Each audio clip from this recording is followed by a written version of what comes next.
Monica! I don't want to see you back here until you're ready to wake up and start doing things properly! Right now, you're a disgrace to my kitchen and to the Hotel Debord name! It was an accident. I'm sorry, did you hear me asking for excuses? No, I'll do better, I promise. Why is she so aggressive? She won't even listen to what the poor girl has to say. Oh, hey, cut her some slack. You gotta at least hear her out. Wait! Huh? Who do you think you are telling me? Wait a sec. Navia? So, you're bringing backup now. Suit yourself! You're still wasting your time!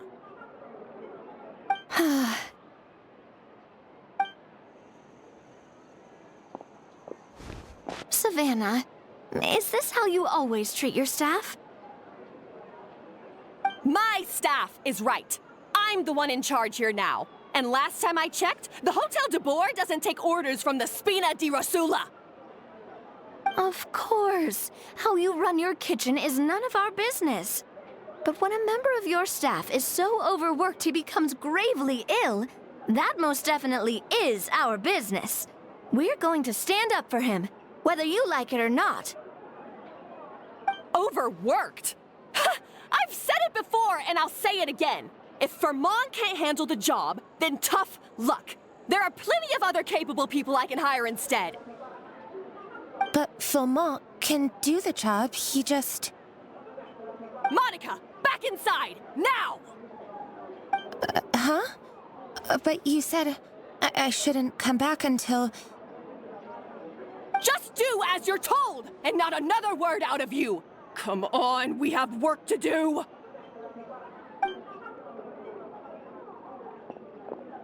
Wow, what a horrible person!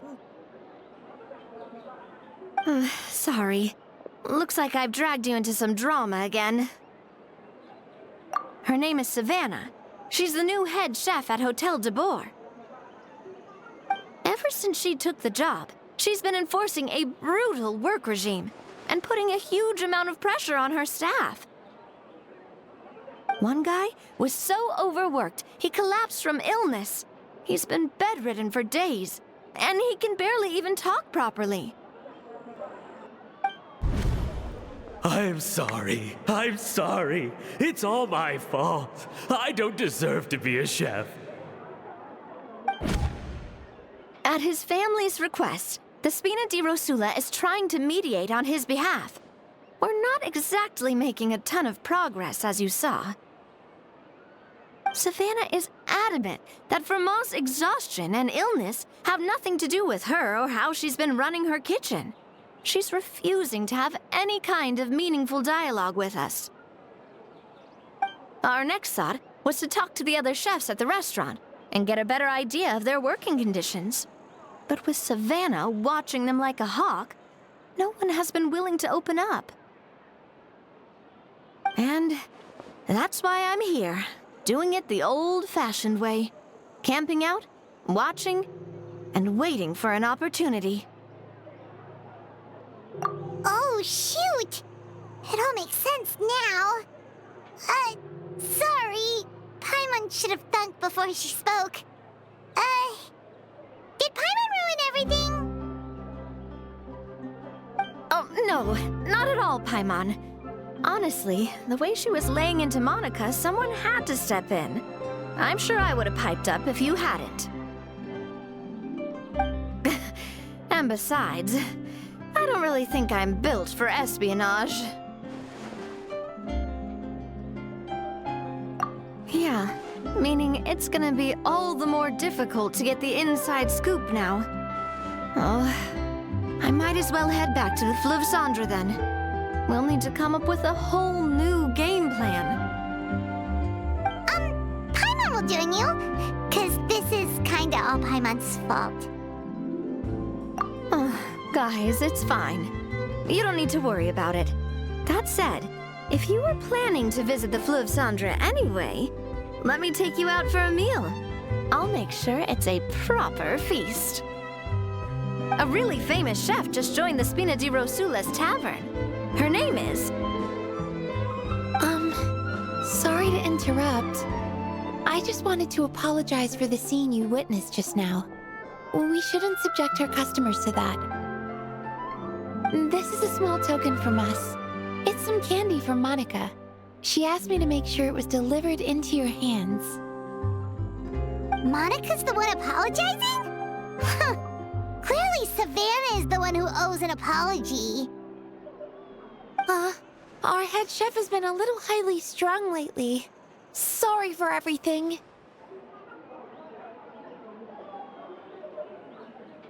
All right. Since there's candy, Paimon will drop it. Not the candy. Thank you for understanding. We'll make sure to pass your feedback on to Miss Savannah.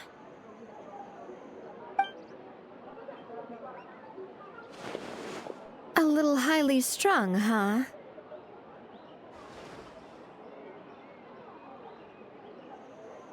Paimon doesn't get it. How did someone like her even become head chef? Well, according to Fermat's family, she hasn't always been like this. But that's a story for another time. Let's try this candy. Oh, Paimon totally gets it. Come on, dig in! Huh?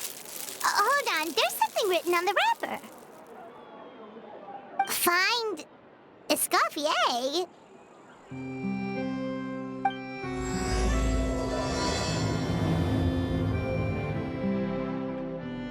Escoffier? Could this mean... Huh? You know that name, Nadia? Yeah. Let's stick to the plan and go back to the Fleuve Cendre for now. That's where we'll find Escoffier anyway.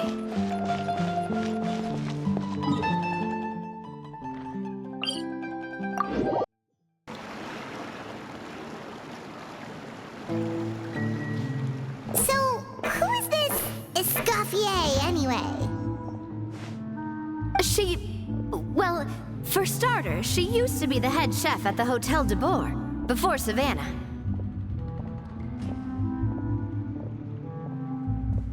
She recreated the legendary Gâteau Debord and restored the restaurant back to its former glory. Safe to say, she's the most renowned head chef in the Hotel Debord's history, after the culinary genius Modeste himself. Gâteau Debord? That's the super exclusive cake that they only sell a few slices a day, right? Wow. Why the heck would she let Savannah take her place? Well, apparently, the Hotel Debord was reported for a safety incident. Someone claims that the kitchen was adding an illegal substance to their menu. But none of the chefs had any idea how it could have gotten into the food.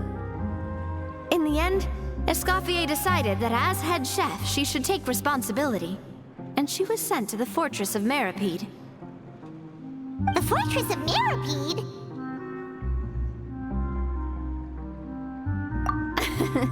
Well, you're right.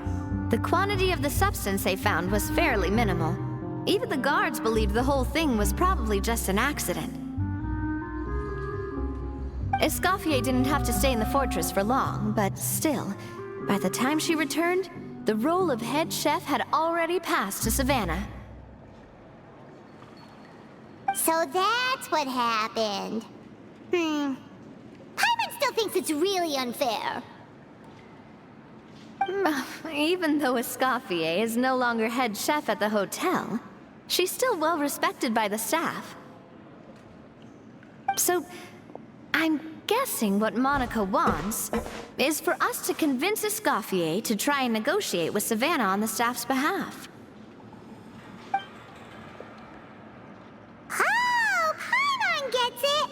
Monica wants Escoffier to come back and kick Savannah out! It's simple. If the new head chef is stressing everyone out, then the solution is just get the old one back. Well, about that... You thought cream of mushroom soup was ready to serve after 3.5 minutes on the stove. You'd have had more sense serving hot water with ice cubes. At least then you wouldn't have wasted all this perfectly good cream and mushroom. What do you say, Hilaire? I'm sorry, Cream. I'm sorry, Mushroom. As you can see, Escoffier is that kind of chef as well. You have to leave it on the heat for long enough to allow those flavors the chance to come out. Don't be fooled by the aroma when the water first starts to boil. Got it? Yes, Chef. Then go back and do it again. The customers are still waiting. Remember where you went wrong and don't repeat the same mistake twice. Yes, Chef.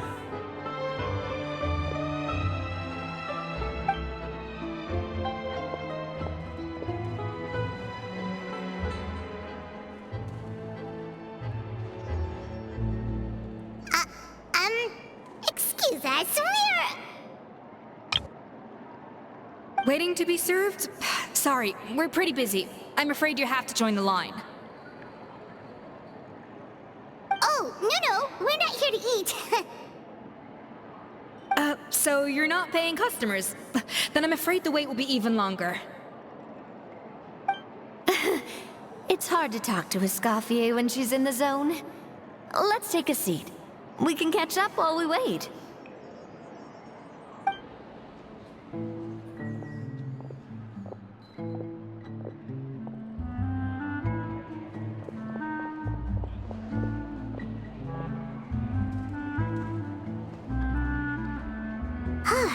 Looks like the rush hour is finally over. Is it always this busy here? These days, yes. I'd say business has tripled since Escoffier joined as temporary head chef. Well, in her words, the Hotel Debord doesn't need her anymore. It doesn't look like she's got any plans to go back. I guess I'll be heading off then. Wait, take these home with you. We can't serve them now, and there's no sense in letting them go to waste. Oh, thank you, Chef. For what? Like I said, I just don't want them going to waste. Oh, and tell Fiamma to get well soon, so you're not running yourself ragged every single shift.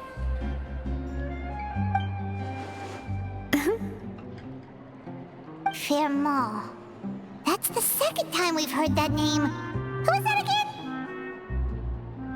He's the chef that fell ill from stress. Hilaire is his son. And with Mom stuck at home taking care of Dad, he decided to pick up some work to help pay the bills. Escoffier knows their situation, so she's been making some extra food every day for him to take home. Hey, I heard that, Navia! I've told you before, no one's making extra food. Hilaire is making blunders in the kitchen, and I can't serve his failed dishes, so he might as well take them home. Yeah, failed dishes that just so happen to be nutritionally complete every single time.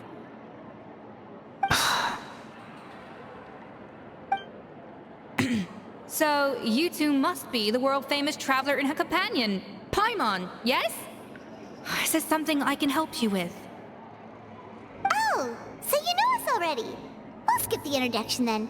We're here to talk about Savannah. Oh, I certainly am. The Spina's headquarters are right next to the tavern. And I've lost count of the number of times Navi has come to pester me about it. But I don't work for the Hotel Debord anymore. And being ex-head chef doesn't give me the right to interfere with that business. Besides, I'm the one who persuaded Savannah to take the job in the first place. What? Well, she was a much gentler person back then. A little timid, even. She wasn't at all confident that she was the right fit for the role.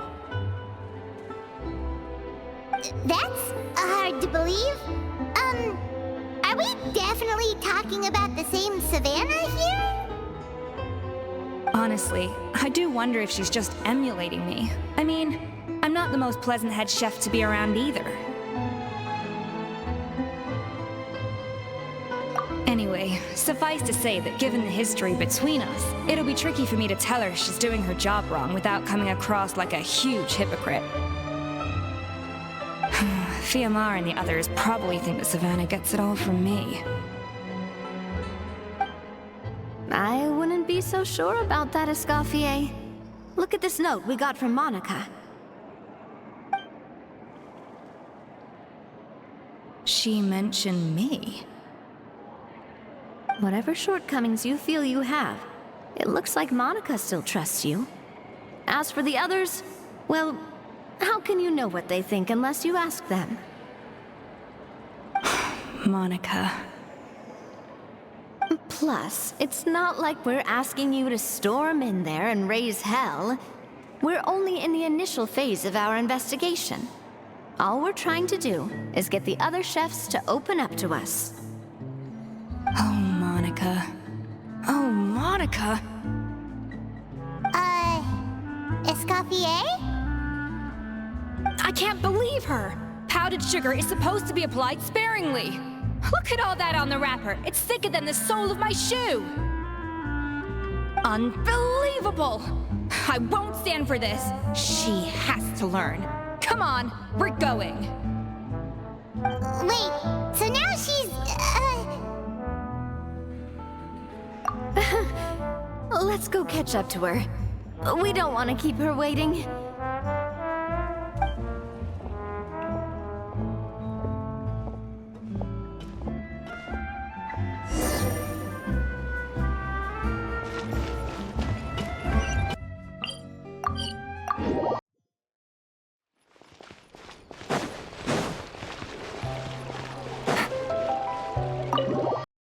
Wait, she looks like...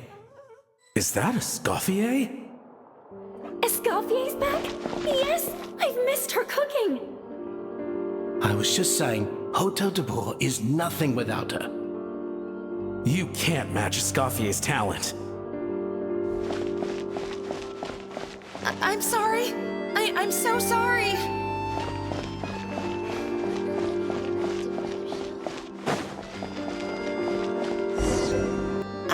I'm so sorry. I messed up your order. Oh, I wouldn't go that far. Maybe the taste is a little off, but if you hadn't brought it up, I don't think I would have noticed. But please, you have to forgive me or Chef is gonna... Okay, I know. I'll kneel before you. What the heck? Get up, Monica! Can't you see that you're just making your customer feel more awkward? Escoffier? If you want forgiveness, then do what any self-respecting chef would do. Make the dish again. And this time, get it right.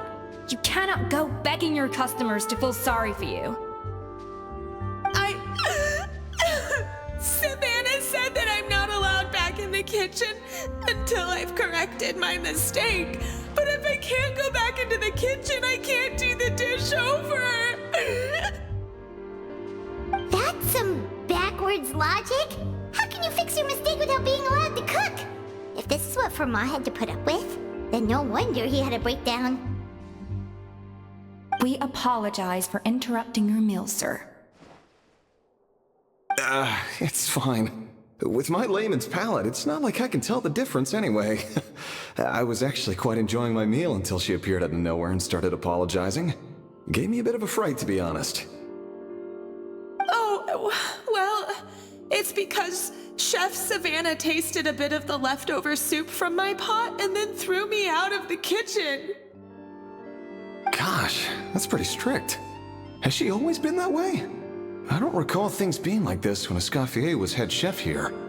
I gotta say, you're all looking a little worse for wear these days. I mean, Escoffier was strict too, but I think the difference is that her criticism was more constructive, so you knew what you did wrong and how to improve, and we all knew that it came from a good place. Chef Escoffier was hard on us because she truly wanted us to reach her level. But these days, whenever we make a mistake, we just get told to wake up, get your head in the game, or just do it again. And it's only gotten worse since word got out that Chef Escoffier had started working again in the Fleuve Cendre. Monica, you don't need to call me chef. I'm not the boss here anymore. Yeah, but through no fault of your own, what happened back then, that wasn't on you, and all of us know that.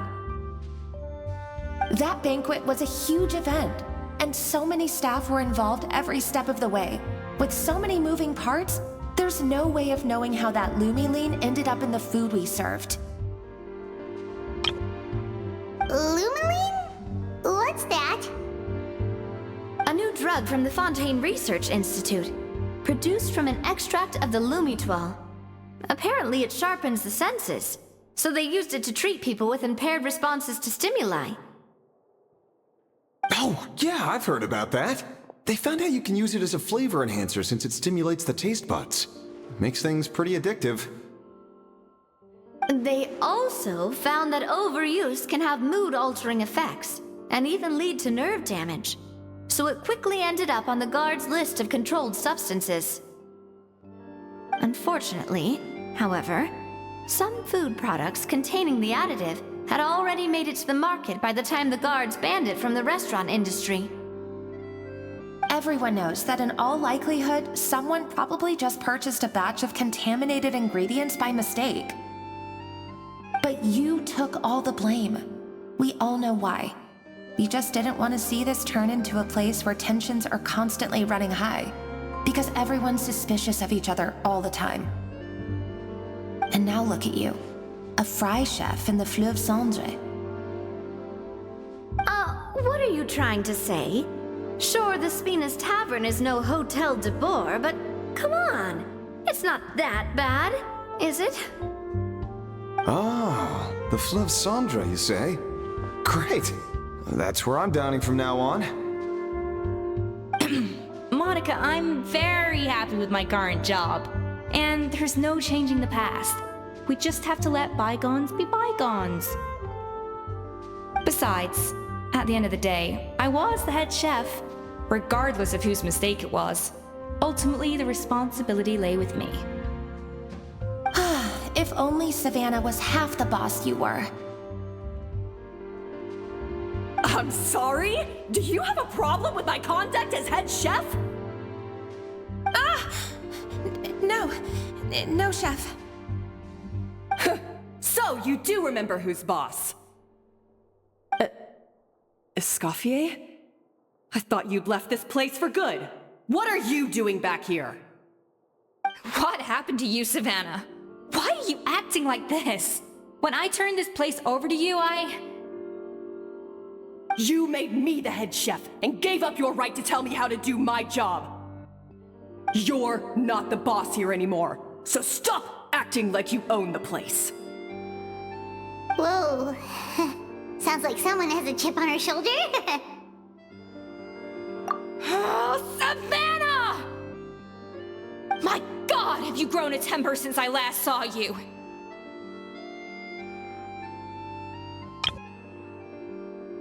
Have you put even half the amount of energy into improving your cooking skills, or are you still using the Pluie Lotus as an off-brand markup, thinking no one can tell the difference? That's none of your business! What happened to not storming in and raising hell? Ho ho!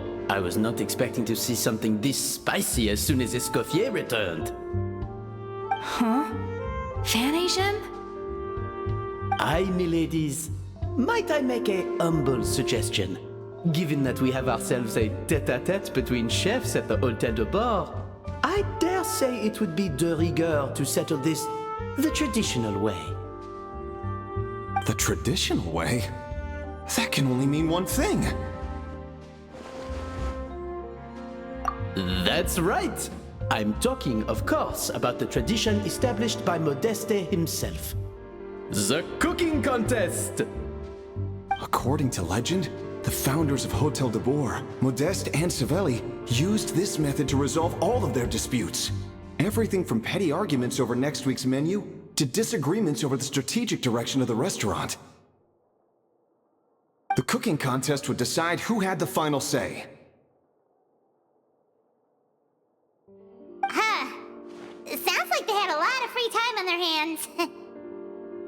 Ah, well, it might sound that way to us. But in fact, the cooking contest played an enormous role in motivating chefs to hone their skills, reaching new heights of excellence in the culinary arts. And indeed, the reintroduction of this institution in recent years has surely been instrumental in transforming the Hotel Debord into the top-ranking restaurant in Fontaine. Reintroduction? Someone brought it back? Who? What say you, Escoffier? Surely you of all people won't back down from this challenge. It was you who put the rule in place, after all. Sure, I reinstated it, but I'm not a chef at Hotel Debord anymore. Isn't this bending the rules a little? I see no issue as long as both sides agree to the terms. We could simply treat it as an exhibition of sorts. Savannah, any objections? Exhibition. Huh. If we're going to battle it out, let's put it all on the line. If I lose, it's up to you what happens to me.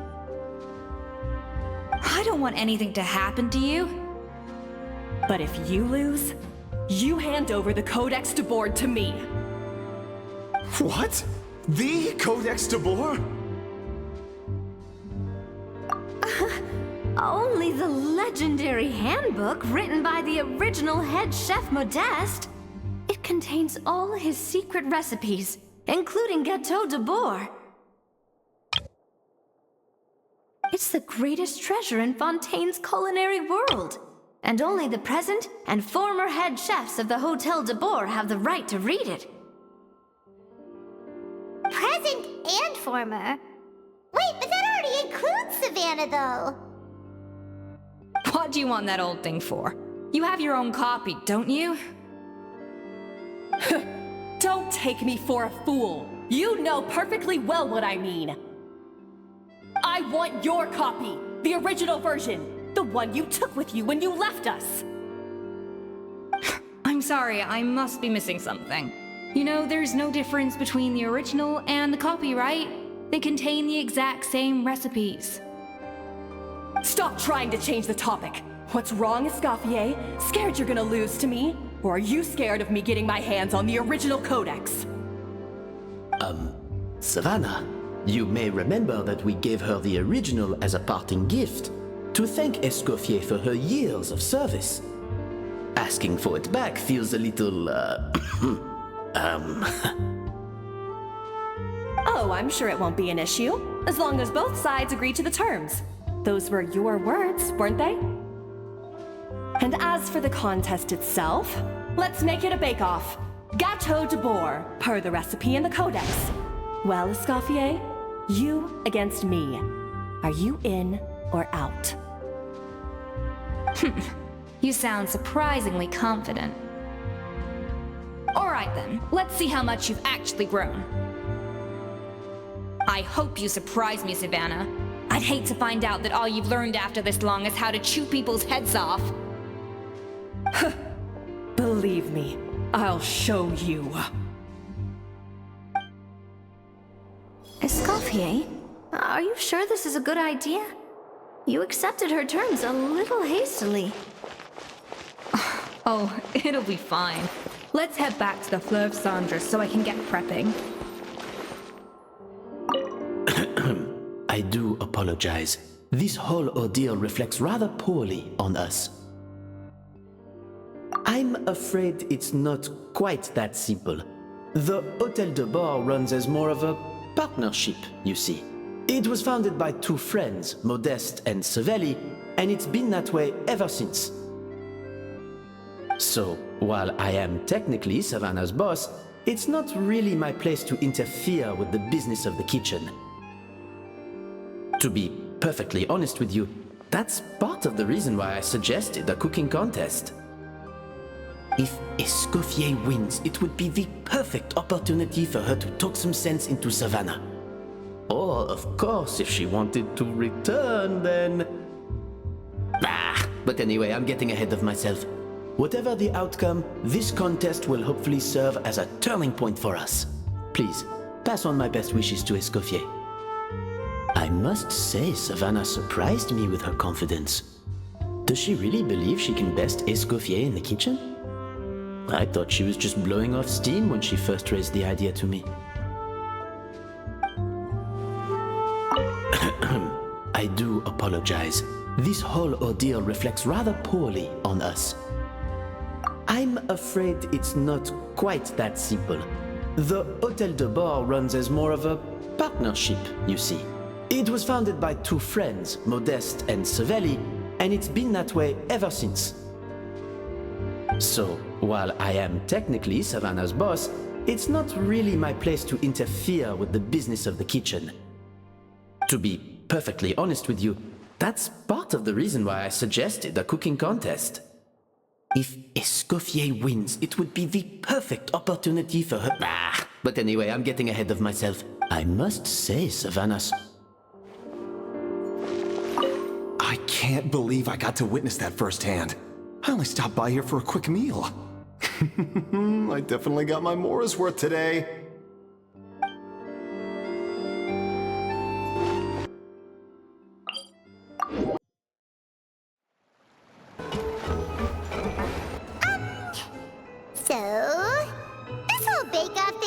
Came out of nowhere.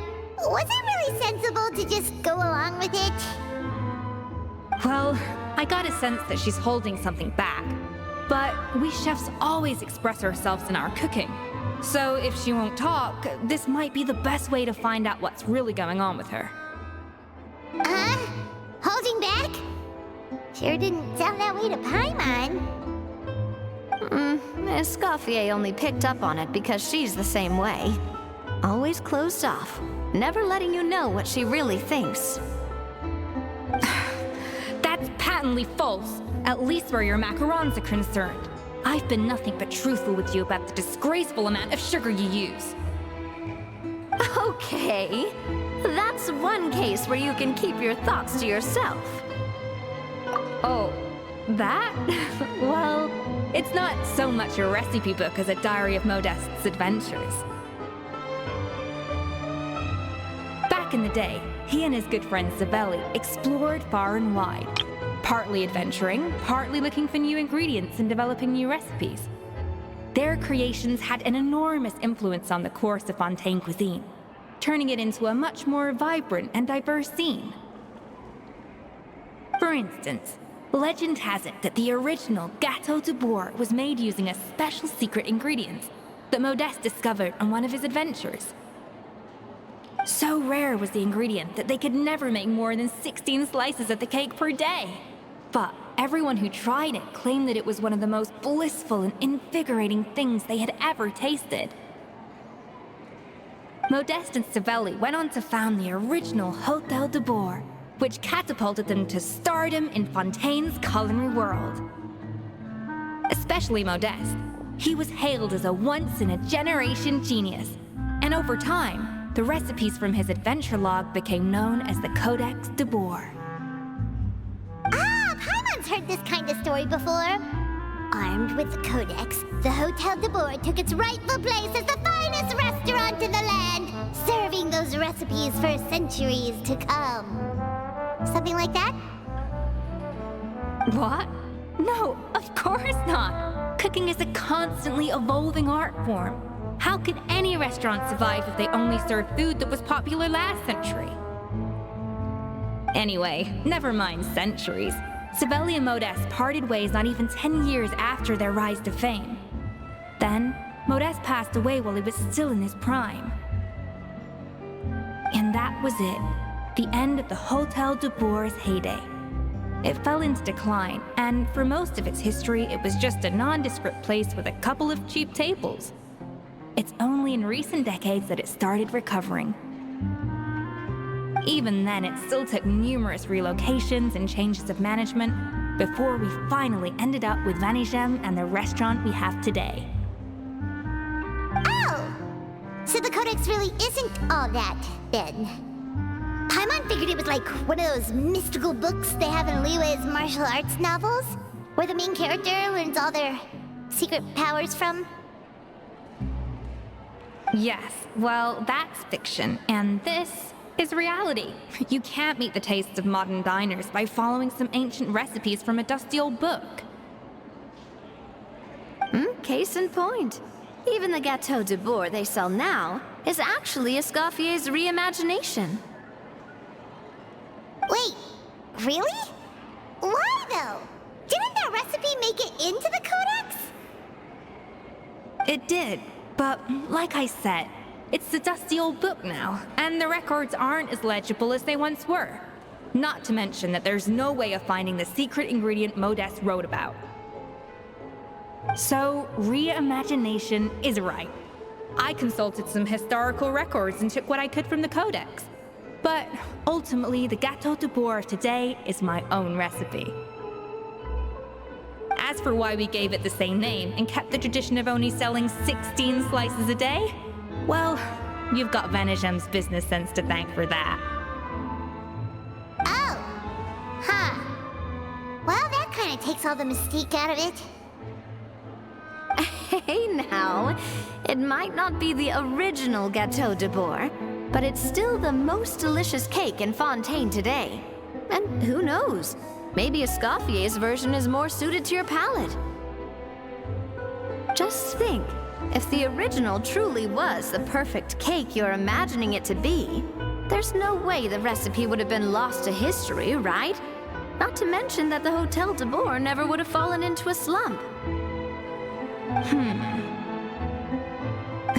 Anyway, before I left my role as head chef, I made a copy of all the recipes from the Codex, including my own improved versions, and turned them over to Savannah. So why is she so interested in the original copy? Could it be a symbolic thing? Like, whoever holds the original Codex Debord is the true head chef? Well, it was clearly precious enough to give to Escoffier as a parting gift. Meanwhile, Savannah only got a copy. Maybe from her point of view, it's like management doesn't truly see her as being worthy of the role. You think so? The only thing is, it was her suggestion to gift me the original in the first place. Well, a joint decision by her and Vanigem. But still. What? Huh. Guess she's had a major change of heart since she became head chef. Yeesh. You think so?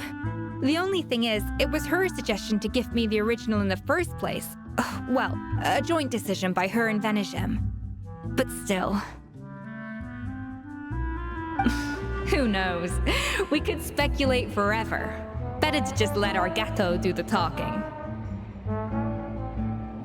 It means besting her in this bake-off, and then getting her to explain herself, even if I have to beat it out of her with a spatula. However much she's changed since we worked together, I believe that she still has her chef's pride. And if she respects the art, she'll respect the outcome of our contest. Well, I'm confident that you and your spatula can get justice for Froment. All you need to do now is win the contest. But that should be a breeze for you. Let's not get too ahead of ourselves. Gâteau Debord is very complicated to make. Usually, it takes 3 chefs working in tandem to cover everything. Now, if I had to push it, I could probably do the work of 3 chefs myself, but I prefer to play it safe if I can find a couple of assistants in time. Well, that's easy. The 3 of us are veterans in the kitchen. You just need to pick 2 of us. Well, I have heard the Traveler is an accomplished cook, as well as a warrior. But be warned, I will hold you to exceptionally high standards. Think you're up to the task? Oh, count me in too. I've spent weeks perfecting my macarons after your scathing review. Even if it means competing against the Traveler, so be it. I'll show you what I'm made of. Confident. I like it. All right, let's start with some elementary mise en place. Show me your knife skills.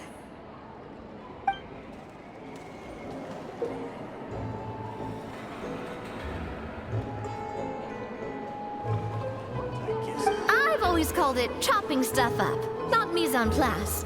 But it's basically the same thing, right? Oh, Navia. The difference in your case is that mise en place is chopping stuff up without sending juices flying all over the kitchen.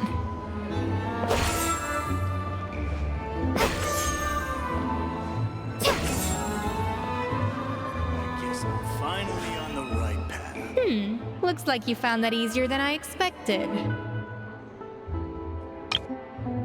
Yeah, thankfully it was pretty straightforward in the end. You made it sound like we'd be carving statues out of fruits or something. Well, brace yourself, because the next step is anything but straightforward. I'll be using this cold press to extract flavor compounds from the ingredients. A kind of special food processor I got the Fontaine Research Institute to make for me. It uses cold temperature extraction to isolate the essence of cooking ingredients, which can then be used to flavor dishes more precisely. But this isn't exactly standard kitchen equipment, so that probably didn't make a whole lot of sense. Let me give you a demonstration instead.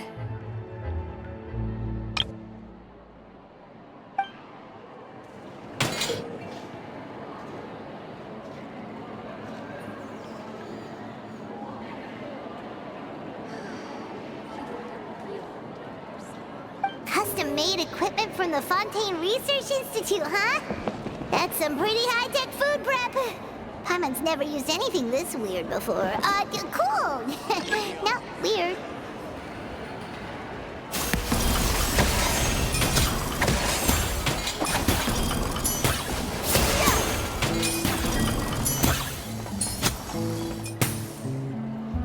And done. These are the flavor compounds extracted from our ingredients. I processed all the fruit you chopped up earlier. Wow! Even the smell is so much more concentrated. What next? Do we add all this stuff in? Absolutely not! Throwing everything in at once will ruin the balance of flavors. We have to go slowly and carefully to calibrate the exact flavor we want. I'll demonstrate again. Now, watch closely.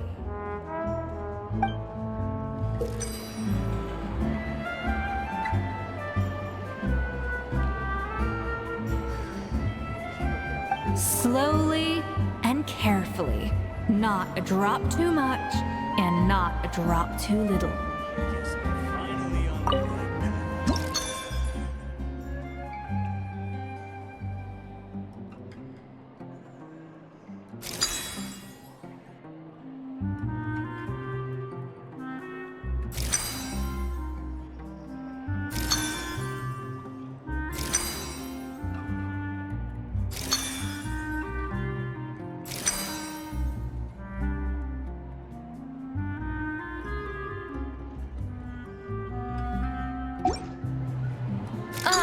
That didn't count. I was experimenting. Get with it, Escoffier. Everyone's watching.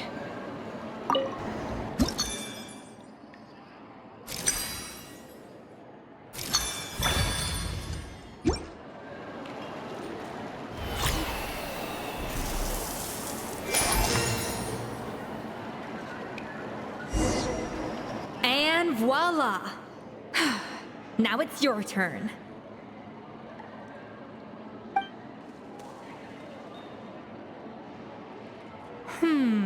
Not terrible, Considering this was everyone's first time blending flavor extracts, it could have been worse. But the traveler's work was surprisingly good. Are you sure you've never done this before? You got almost perfect results on your first try. That goes without saying. Still, credit where credit's due. You did well. Alright, now for the part I've been looking forward to. I want each of you to cook something from the Hotel Debord's current menu. I'll judge your submissions and give you a final score. That's right. The true test of your cooking skills is the finished product. It'll be good practice for the contest itself. Now get to it. Chop chop!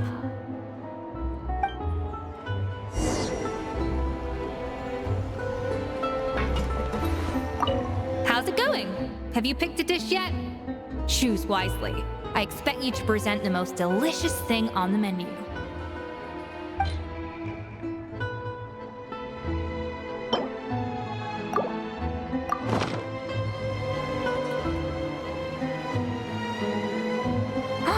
Look at that!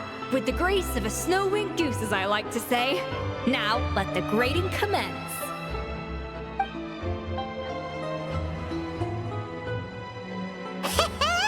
Pretty good, right? Not to brag or anything, but Paimon's a bit of a connoisseur when it comes to la food. 6 points. What? Oh, well, fair enough. Paimon doesn't cook all that often, so as long as it's a pass. That's 6 out of 100. What?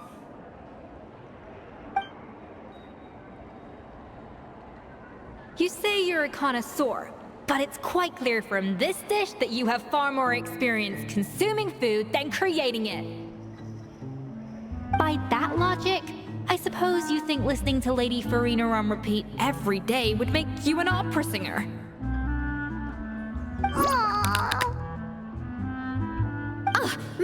Me next. I'll have you know that this batch of macarons has 2 whole tablespoons less sugar than my previous ones. So you went from 12 tablespoons to 10? Well, it's nice to know you actually measured it out. Because it tastes like you just threw in whatever was left in the jar. 6 points. Aww.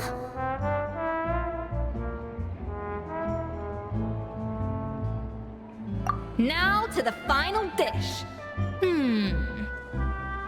So, what do you think?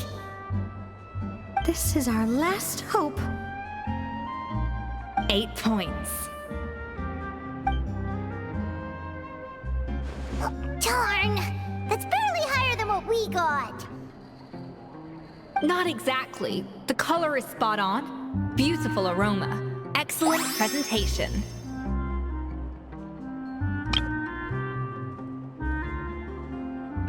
I have to give this one 8 points out of 10. Maybe even 9 points. Huh? How did you pull that off? Don't get me wrong. There's room for improvement. But still, this is clearly the work of an accomplished chef. I can tell that you've put many hours of work into honing your skills in the kitchen. I can really taste the grace of the snow-winged goose in this dish. The traveler's journey, with all its trials, tribulations, and setbacks. Not to mention the frustrations of having a picky eater for a partner. Hey, you made that last part up! No way did you taste that! Well, it looks like I lost fair and square. I guess you'll be taking the Traveler as one of your assistants then? But if it takes 3 chefs, that still leaves 1 slot remaining. Maybe Paimon and Navia should keep practicing and see how it goes? Chef Escoffier. Oh, it's Hilaire! What brings you here? I heard the news about the cooking contest. You're doing Gâteau Debord, right? I was just wondering if you needed any help. And you think you're up to the task, do you? Oh, no, I know I'm not there yet. It's actually my dad who wanted to help. Firma, last I heard, you could barely get out of bed. Chef Escoffier, Navia, Traveler, thank you all so much for everything you're doing for me and my family. I've had enough of sitting around at home while you run yourselves ragged. If you let me, I'd like to help you win this cooking contest. Yeah, I was gonna say the same thing. Don't you worry. I'll be fine. I'm feeling much better now. I'm sorry. I know I've been rather useless these past few days, but not anymore. The fact is, I'm a fine chef, despite recent events. I've proven myself in the Hotel Debord kitchen, so if anyone's qualified to work under Chef Escoffier, it's me. I think. I mean, I hope so. Firma, have you even set foot in a kitchen since leaving Hotel Debord? I have not. But I'm fully rested now. I know I can handle it. I'll prove it. Let me whip something up for you right now.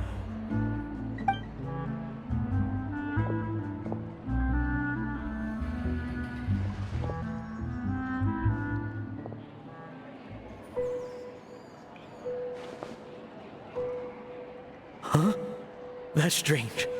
Why are my hands shaking?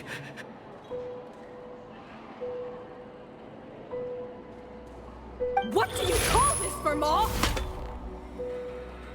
I can't seem to grip my knife. Do it again! Again! Again! I... Hopeless. Get out of my kitchen yesterday.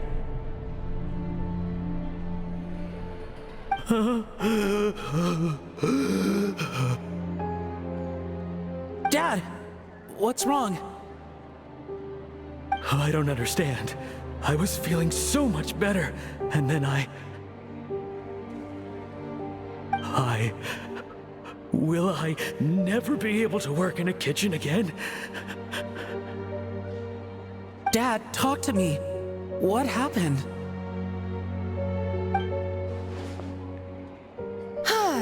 I think the real issue here is not physical exhaustion, but psychological trauma.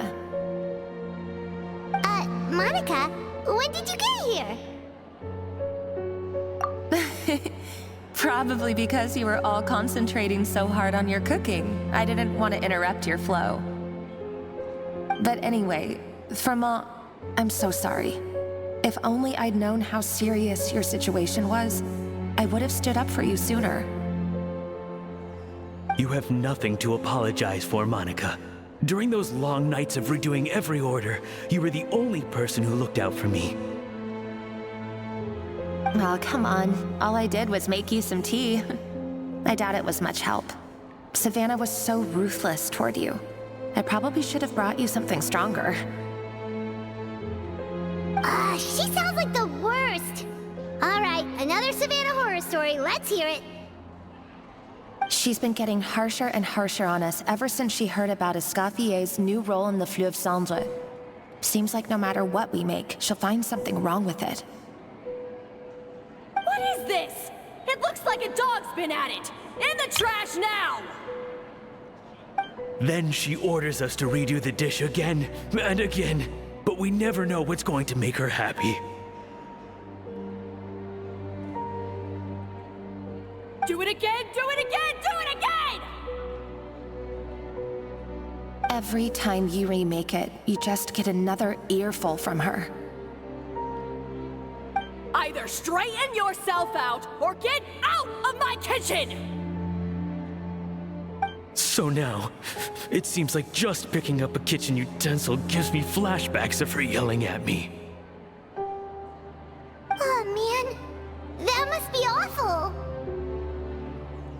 more I want to get it perfect, the more my hands shake, and the more scared I am of making another mistake. How can you give up so easily, Firma? You weren't a quitter when you were working for me. And even under Savannah, you talk about working late into the night trying to perfect your dishes. That says to me that you still hadn't lost that determination to prove yourself. What changed? I don't know what's come over me. When I think back, I just remember feeling like my heart and my hands were growing heavier and heavier as the shift went on. Each time I had to redo a dish, my heart sank a little further. Maybe Savannah was right. Maybe I am just hopeless at this. Dad. I see. Well, it sounds like there are some deep issues at work here. Ones that won't be resolved by merely seeking compensation. I will win this contest, and after that, I encourage you to approach Savannah and talk this out. But what if you can't find another assistant in time? Clearly, I'm in no state to help out. You think being one person short will ruin my chances? Let's not forget, I taught you and her everything you know. Even if I had to go it alone, I would present the perfect gâteau. Oh, well, Paimon and Nadia will still keep practicing, just in case. And so will I. Yeah! And if worse comes to worse, we can always get the Spina di Rosula to put out an emergency call for chefs. There's gotta be someone out there, right? Actually, I thought maybe I could help. That's sort of why I'm here. What? Why didn't you say so?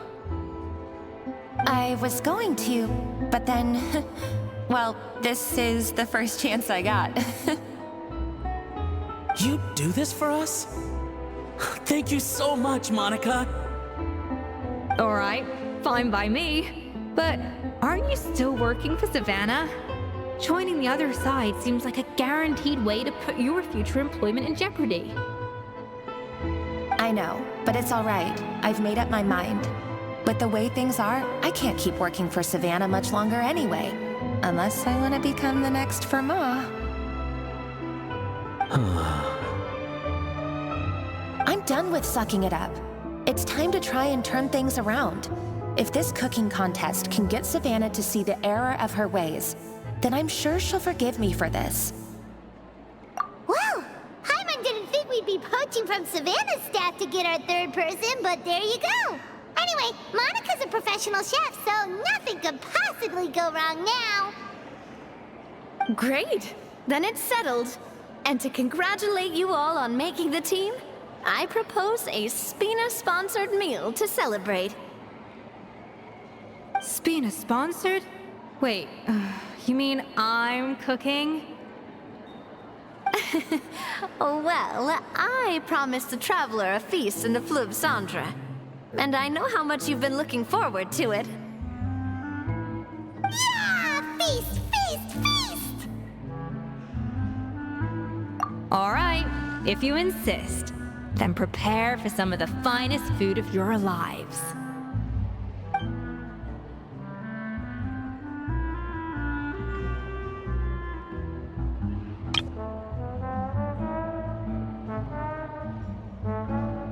That's not a bad idea, actually. Wait, hold on. You need to finesse that further.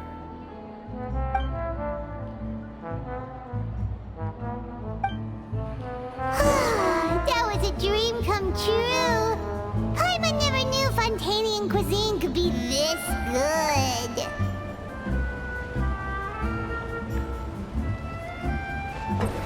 So, this is what Chef Escoffier is truly capable of.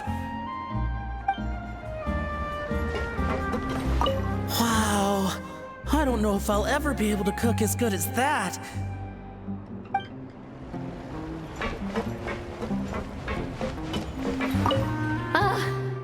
I wish I could eat that all over again. It's not often that Escoffier goes all out like this. And it's all because of you, Traveler.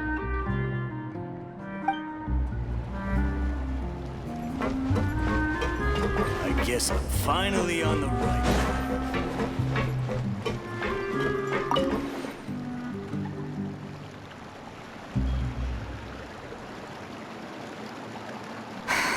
Why, Savannah? Why? Oh, nothing. I was just flicking through the original Codex Debord. I wanted to see if there was anything I'm missing. Something I hadn't noticed before. That might explain why Savannah's so desperate to get her hands on it. But I can't find anything. It's just some hastily scribbled recipes in between diary entries from Modeste's adventuring phase. And most of it's not even legible anymore. The copy I gave her not only has all the recipes in full, but even includes my own private tips and notes from years of experience. Surely that's infinitely more useful than this old thing. Yeah, maybe. Still, it's just hard for me to imagine that the Savannah I knew would go to all this effort just to make a point. We were. At least I always thought we were. She was a little shy, but meticulous with everything and everyone she dealt with. She made a few mistakes here and there, but she was quick to correct them whenever they were pointed out. And she was always striving to improve as a chef. Those qualities are why I recommended her to replace me as head chef. I never imagined for 1 second that she'd cause Fiamma and the other staff so much grief.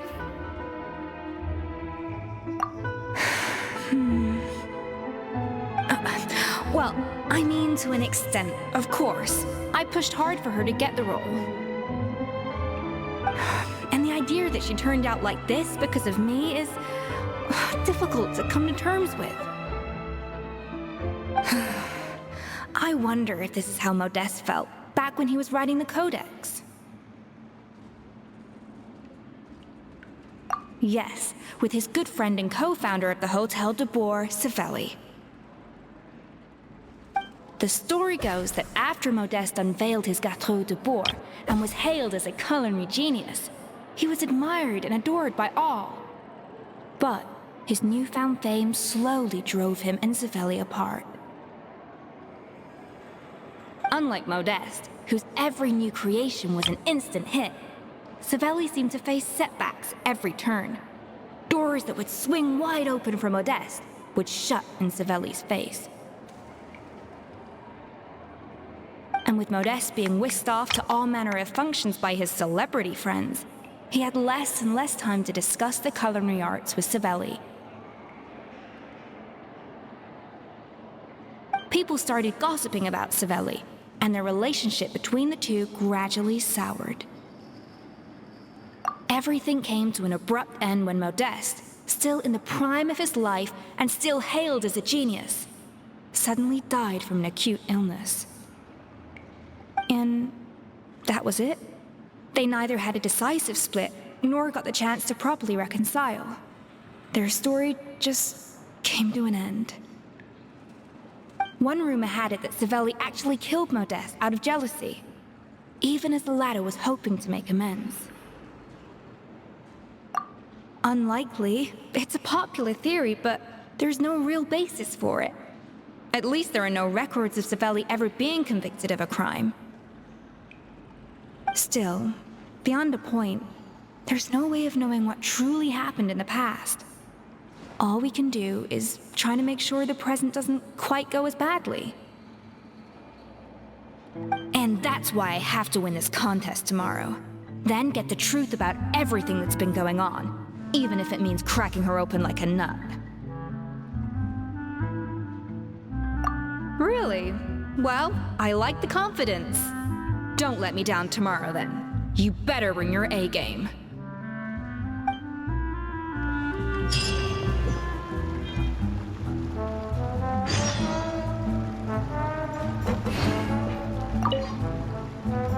Let's hope that Savannah isn't all sizzle and no steak. After all the work we put in, it would kind of be a shame if tomorrow was a complete cakewalk.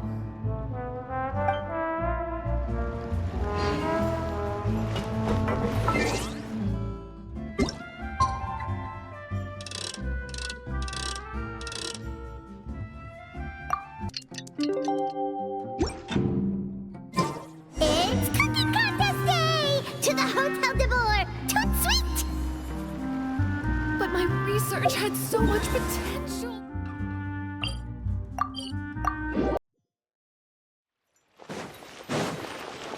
Did you hear the news? Escoffier's coming back for a cooking contest. Wait, seriously? Escoffier in a cooking contest? Now that I gotta see. I don't get it. Why would anyone in their right mind challenge her to a cooking contest?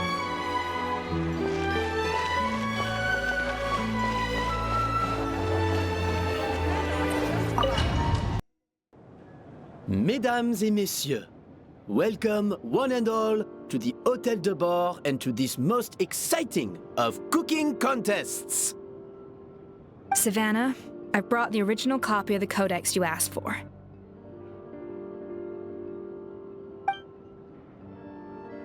Monica? Huh.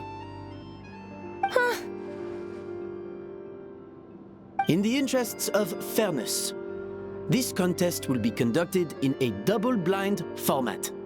Once the dishes are complete, they will be sent to the back of the kitchen where they'll each receive a label.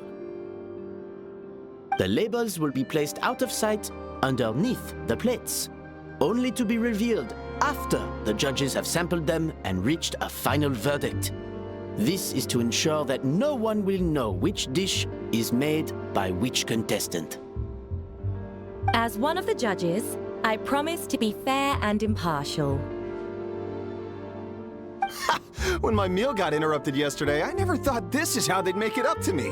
Getting a seat on the judging panel is a pretty sweet deal. Both contestants have taken their positions. Then, without further ado, let the Hotel Debord cooking contest commence!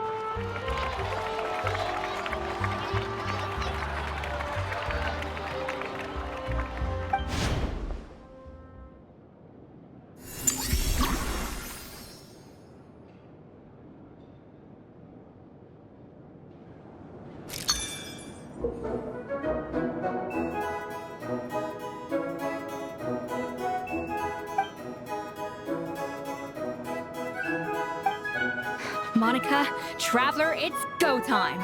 Let's do this. Even the best chef in the world can't flavor their food without prepping the flavoring, right? Alphonse, Gaspard, get to work! Do not disappoint me. Looks like our two head chefs are raring to go. Like an oven on full blast, this competition is quickly heating up.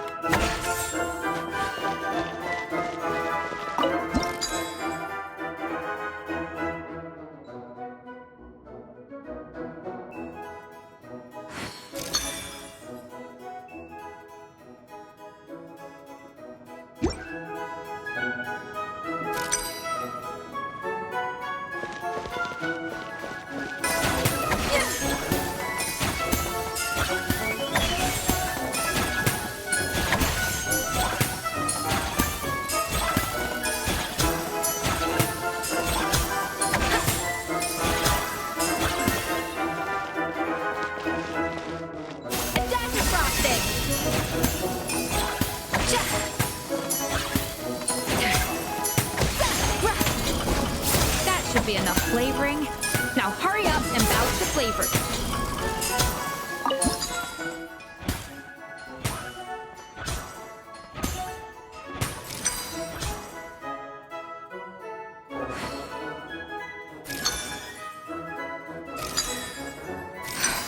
Stay calm, Escoffier. There has to be a way to balance the flavors.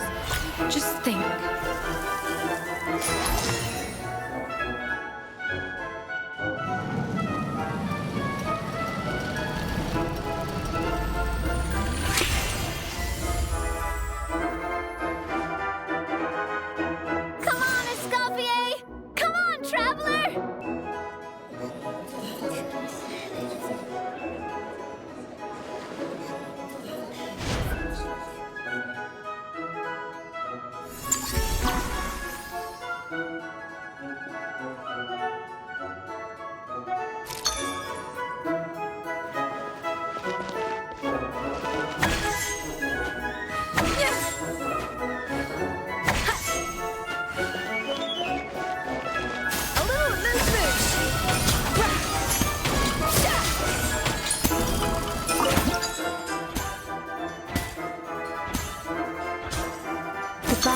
flavors is about right.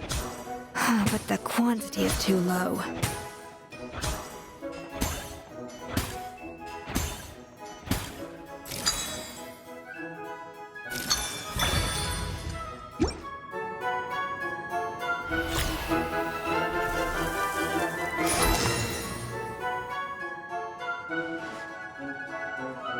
So, what do you think?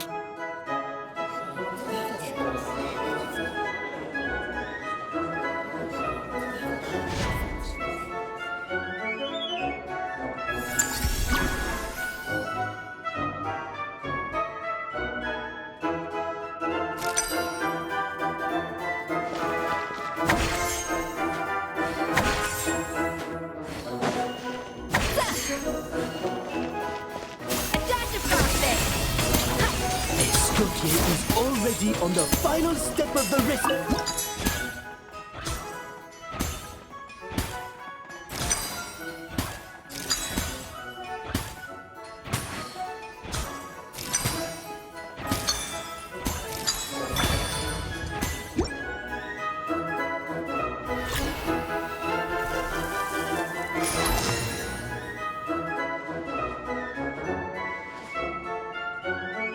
You can't match Escoffier's talent.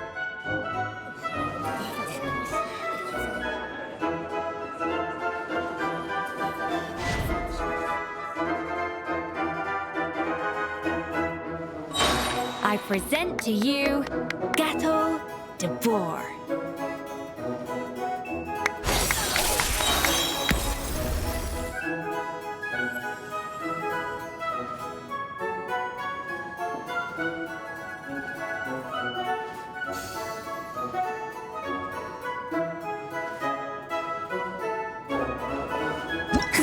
That went just as I expected.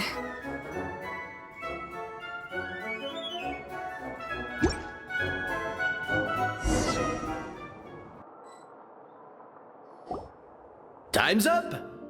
Contestants, please take your dishes to the back.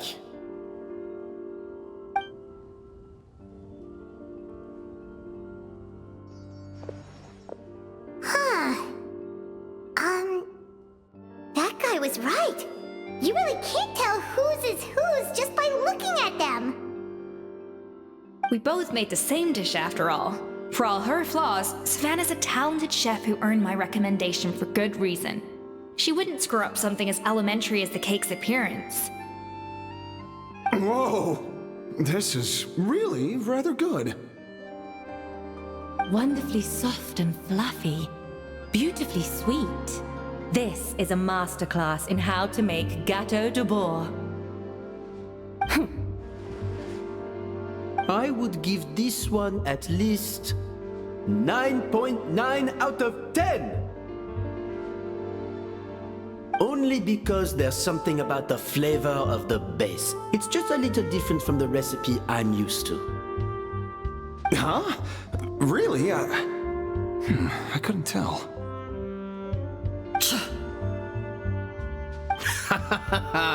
All right, on to gâteau number 2. I haven't had a single bite and already this aroma is a delight to the senses. I have a feeling that this gâteau will be a gâteau for the ages. How exciting! I'm gonna dig in.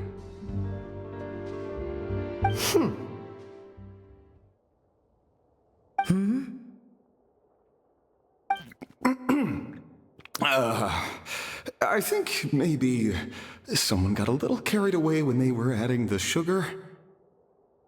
Not just the sugar, it's the flavors too. This is all over the place. Who made this? It appears the decision is unanimous. This gâteau is far below the standard we would expect. And Paimon thought this might actually be close. Turns out she can't bake to save her life. Something's not right here. Savannah may not be perfect, but no way is she this sloppy. I can now declare that the creator of the first gâteau has won this cooking contest. Now, all that remains is to turn the plate over and reveal the chef's name underneath. What? It's Savannah? No! That's impossible!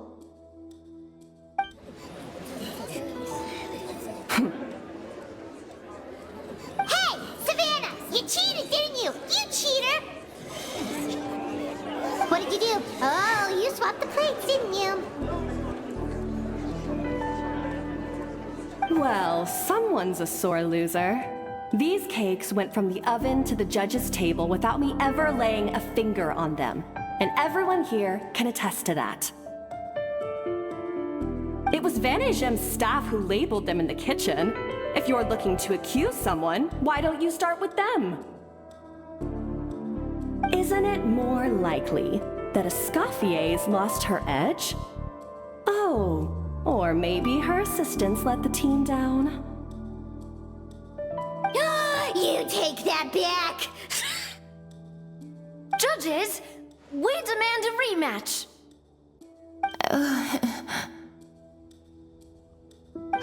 That's enough! What's done is done. As head chef, or rather as team lead, I take responsibility for the dish I served. Whatever went wrong and however it happened, I should have spotted it. Savannah, I didn't think you'd stoop this low just to beat me in a bake-off. What happened to your chef's pride? I don't know what you're talking about. If you want the Codex Debord that much, you can have it. Escoffier, no! But you must promise me that you'll apologize to Firma and compensate him for everything you put him through. It's a little late to be negotiating terms. The contest is over and I won. That means you owe me the Codex, and I owe you nothing. Look, Savannah, you may have fooled everyone else, but can you really fool yourself? What I'm offering is to accept defeat without looking to expose what you've done.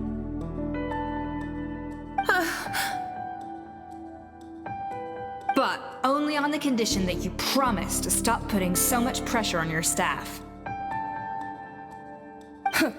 Fine. I'll treat this as your final handover of duties from one head chef to the next. So, will that be all, ex-head chef? Or is there any other unfinished business you'd like to leave in my hands? I didn't mean that to be a scolding from your former boss, just a word of advice from a fellow chef and a friend. But I don't know if you're even open to input from other people anymore. I know what I'm doing. I don't need your advice. All right, fine. I'm glad to hear it.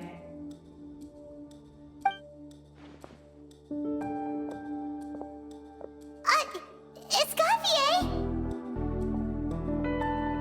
The Codex Debord! Finally. Now, at long last, I will succeed. Escoffier? How could you let her get away with this? Yeah! The Codex is a souvenir of your time here! Doesn't that mean anything to you? It's all right. It was just a bake-off, not the end of the world.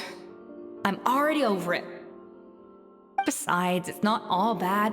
She agreed to compensate Firma. That's mission accomplished for the Spina.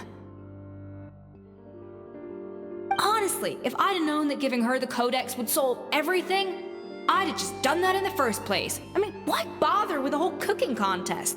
It's such a waste of time and energy.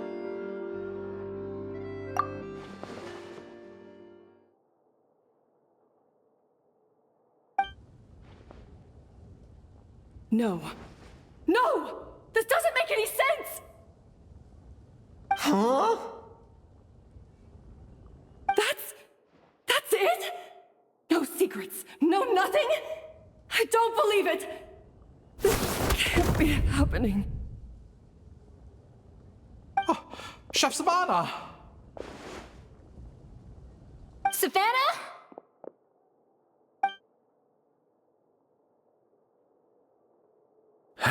It's nothing life-threatening. Just a lot of pent-up stress and exhaustion. Oh, I knew it. Pent-up stress? The truth is, however hard she might be on the rest of us, the person she puts the most pressure on is herself. Yes, there are nights when she makes us redo things over and over into the wee hours. But for her, it's every night. She'll hide herself away in the kitchen, working on new techniques and recipes, and only realize how long she's been at it when we come to work the following morning. But why? Why would she do that? Our best guess is, she doesn't want to be seen as less of a chef than Escoffier. And there it is. Even so, that's no excuse for taking her anger out on the rest of you. Yeah, and it's definitely no excuse for cheating in the cooking contest. About that, we honestly have no idea how she did it. We were focused on our own work the whole time, like she asked. Leone and Algalia were the ones I tasked with labeling the cakes. I've already spoken to them both. They're at a loss to explain it too. Not to worry. Come on, join me downstairs. I'll interrogate the guilty gâteau myself.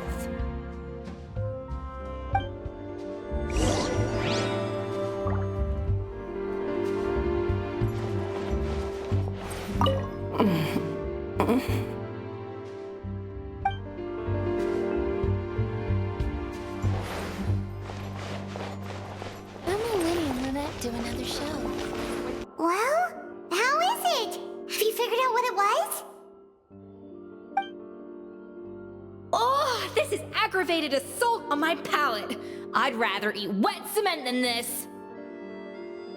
Is it really that bad? I made sure to taste test it before it was served. Oh, relax. This isn't your cake. Savannah never switched the plates. The offending flavors are coming from in between the icing and the cake base, which means someone tampered with it while it was being made. Or in other words, we have a traitor in our midst. I'm sorry. I was forced into it. It was Chef Savannah. She said if I didn't cooperate, she would... Calm down, Monica. I've already accepted defeat. And if I wanted retribution, I would have brought this up when the results were announced. Whatever's going on with you, just spill the beans. There's no need to hide it.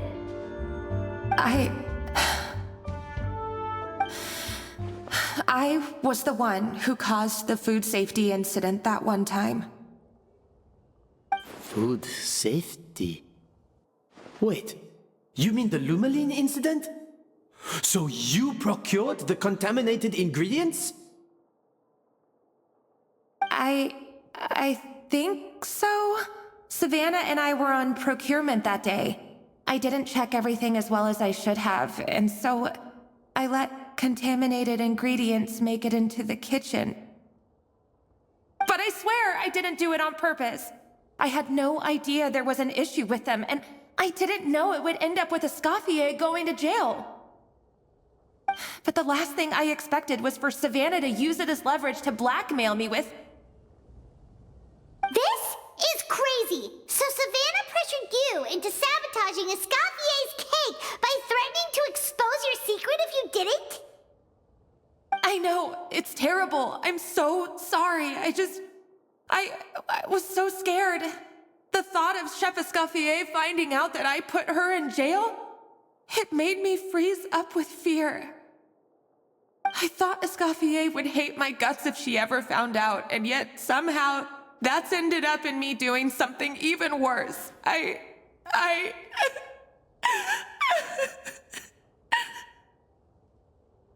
Seriously? All this fuss over a little slip-up? Huh? Firstly, it's not like I got a life sentence. I did my stint at the fortress, and now I'm out. And secondly, I had my own reasons for leaving the Hotel Debord. This wasn't the only factor. So, you don't need to feel ashamed or frightened or anything like that. Any more than you need to add butter when you're pan-searing foie gras. You mean... you forgive me? Oh, well, I'm not saying you don't have to take responsibility for your mistakes. You should tell Vanagem to mark down your performance for the past few months. Then do some digging and find out exactly where those contaminated ingredients came from. Sure, you've made mistakes, but now's the time to fix them. Understood? Understood. Good. Now, back to Savannah. What about the original codex would compel her to resort to blackmail?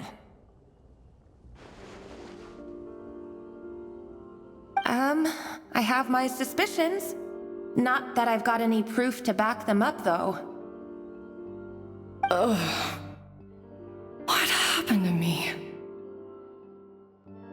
I've overheard some customers murmuring about how the Hotel Debord hasn't been the same since Escoffier left. They think our menu doesn't taste like it used to, especially our signature items. Now that you mention it, I noticed it during the contest too. I couldn't put my finger on it, but the flavor seems subtly different from how it used to be. But the difference was so small, I'm sure no one would notice it besides our most loyal customers and true dessert connoisseurs. Still, as head chef, it's easy to see why Savannah would get so hung up on it. So many times I've seen her make the cake base over and over again, late into the night, determined to match Escoffier's version. But something's always slightly off every time. Yeah, I've noticed that too. Never really gave it much thought, though. Thinking back on it now, it's clear that Savannah's been in a downward spiral ever since Escoffier left. She wants to prove that she can fill Escoffier's shoes. That's gotta be the reason. But after countless setbacks, she's getting more and more unhinged. And at some point along the way, she switched from doubting herself to doubting Escoffier. Doubting Escoffier? For what?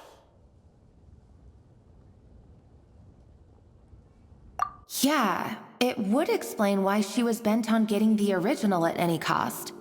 She must have thought Escoffier purposely omitted key details from her recipes when she copied them out. Also, she could retain her place as the #1 chef in Fontaine, the only one privy to all the secrets of the trade. Oh, for goodness sake, what a stupid idea. Of course. Then she finally got the codex only to discover that the secret recipes she's been pining for don't exist at all. Seeing how utterly wrong she was must have been a real shock to the system. It probably brought up everything at once. It overwhelmed her, and she passed out.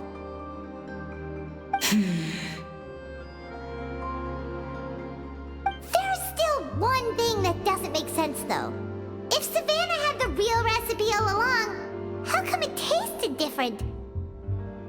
She might not be on the same level as Escoffier, but surely after like 50 attempts, she'd get it right one of those times. You'd think so, but geniuses like Escoffier are in a league of their own.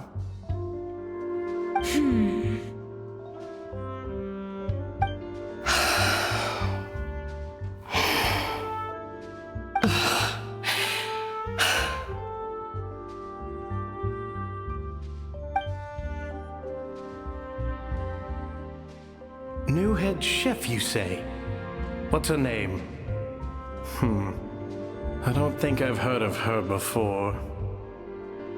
I wonder, can the Hotel Debord keep its edge without Escoffier at the helm?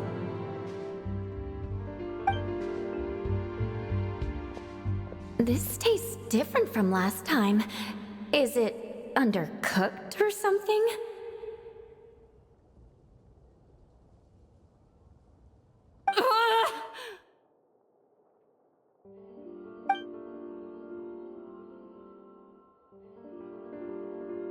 Take this. It's a copy of the Codex Debord.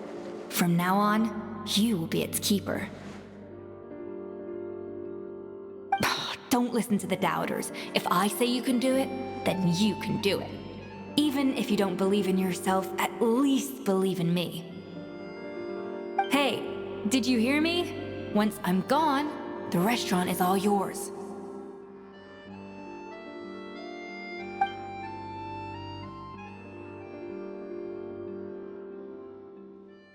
All this time, I've been blaming other people, but maybe I'm the problem.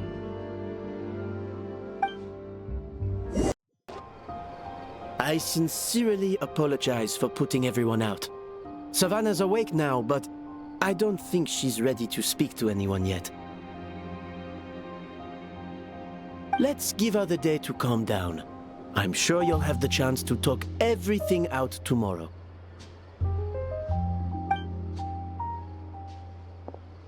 In that case, I'll go and update Firma on his family. I wonder what he'll make of all this. So, we'll come back tomorrow then.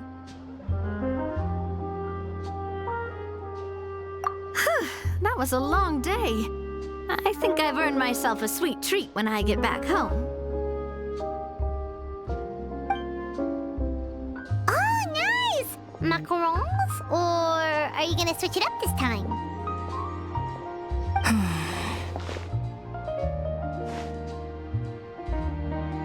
Traveler, how much do you know about the snow-winged goose?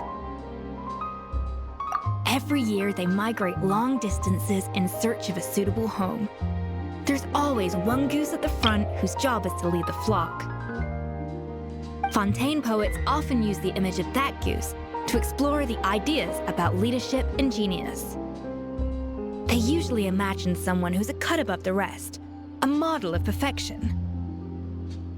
But what those poets don't know is that during a migration, the lead goose is always changing. Once the lead goose shows signs of fatigue, it retreats to the back of the flock and allows another goose to take its place.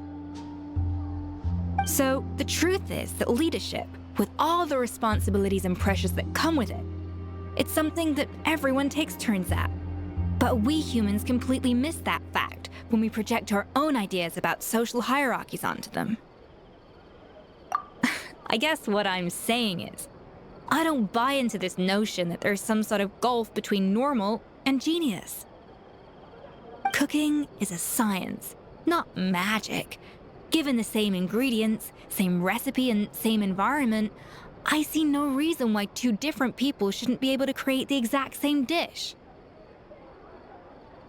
Of course, some people have a more sensitive palate than others, and some people are just born bolder or more conscientious. But these are all variables that can be accounted for with time and practice. I'd have no reason to expect so much from others if I believed that perfection can only come from the hands of a genius. The only reason I hold people to high standards is because, well, I believe they're capable of greatness.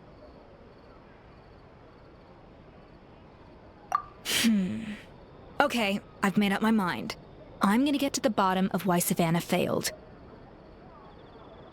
And come tomorrow, I'll give her the scolding of her life, pointing out all the mistakes she's made along the way. Then she'll finally see the error of her ways.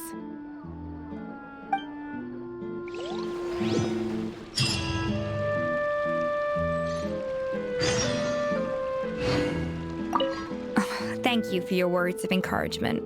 I'm gonna head to the Hotel Debord and spend the night investigating. I guess I'll see you tomorrow. Genius?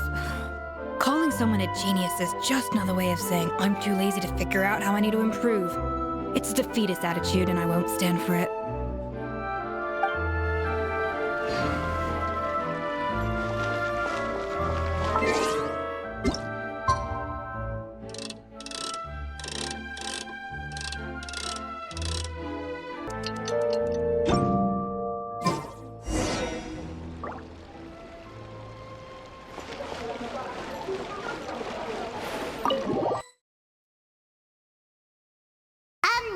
Why are we here so early? Our meeting with Venegem isn't for a while.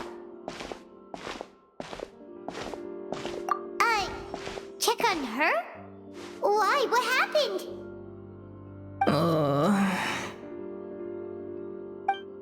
Oh no. Escoffier, are you alright?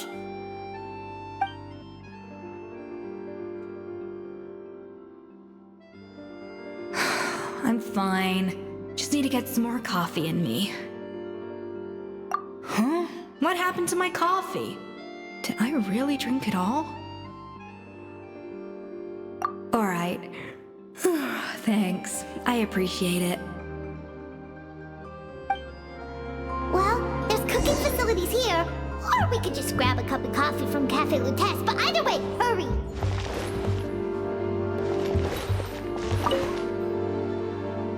Coffee. Need coffee.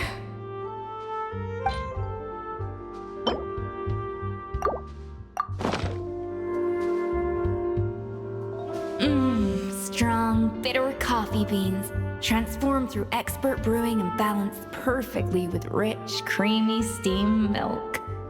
Wonderful. I feel much better now. Thank you so much, Traveler and Paimon. Glad to hear it, but make sure to catch up on your sleep when you get the chance.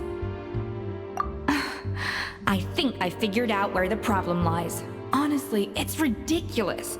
I don't know whether to laugh or cry. Wait, what investigation? What are you guys talking about? I'll save it for when everyone else gets here. It's so stupidly small, I can't believe it's caused so much drama. Yes, except my failures were stepping stones to success. Escoffier, have you seen Savannah? Huh? No, not since yesterday. Why? What's wrong? After seeing her home yesterday, we were all a little concerned about how she was doing. So, I dropped by her place early this morning to check on her.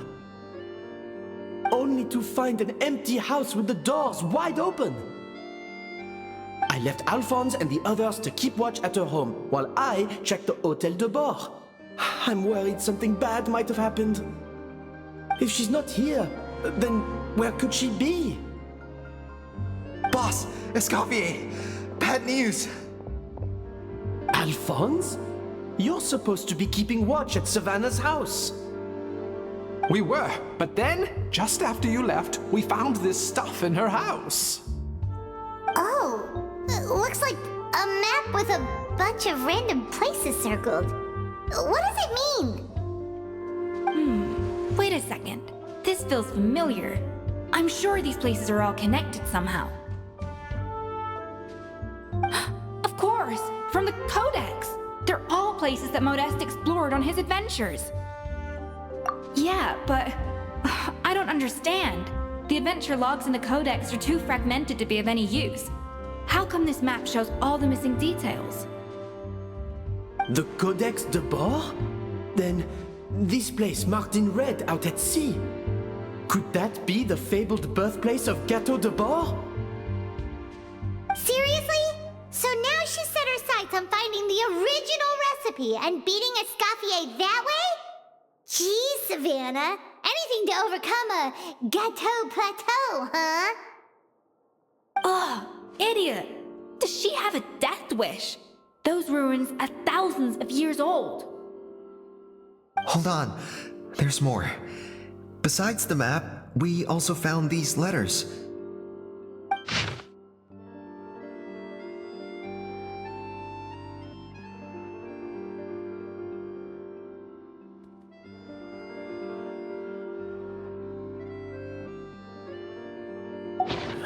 It was you.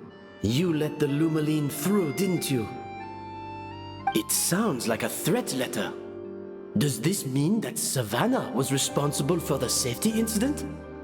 And not Monica after all? Retrieve the Codex by any means necessary. So the cooking contest and the cheating. Someone else was behind her pulling the strings? She's keeping the true recipe to herself. Oh, this is all such a mess. Paimon needs a second to process this. First, we thought that Savannah forced Monica to cheat in the cooking contest. But now, it turns out that someone else forced Savannah to force Monica to cheat?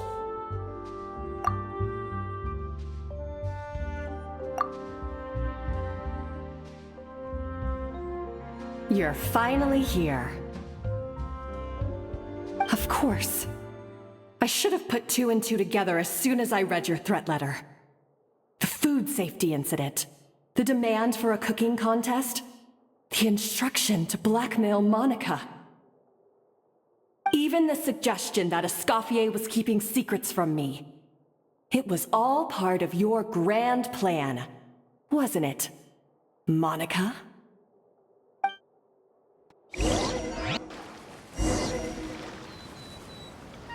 We should be getting close to the spot marked on the map.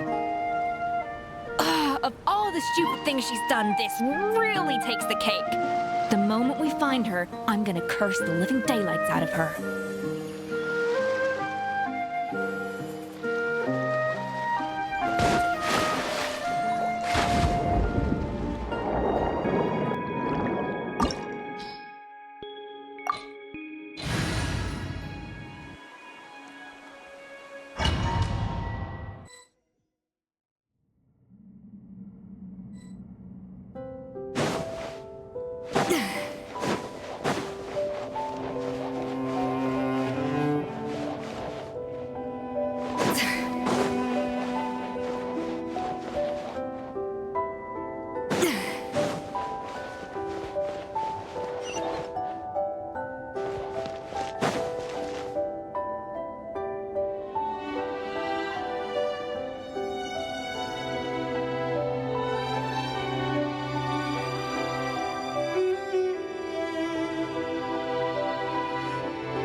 Looks like an underwater restaurant, doesn't it? Suddenly, the idea of an adventure chef finding secret ingredients makes a whole lot more sense. I think Modest's codex mentioned this place. A public bath from the time of Remoria. So yeah, definitely the kind of place that would have served food and drinks. Huh? Some blubber beasts have come to join the party? How did they get here?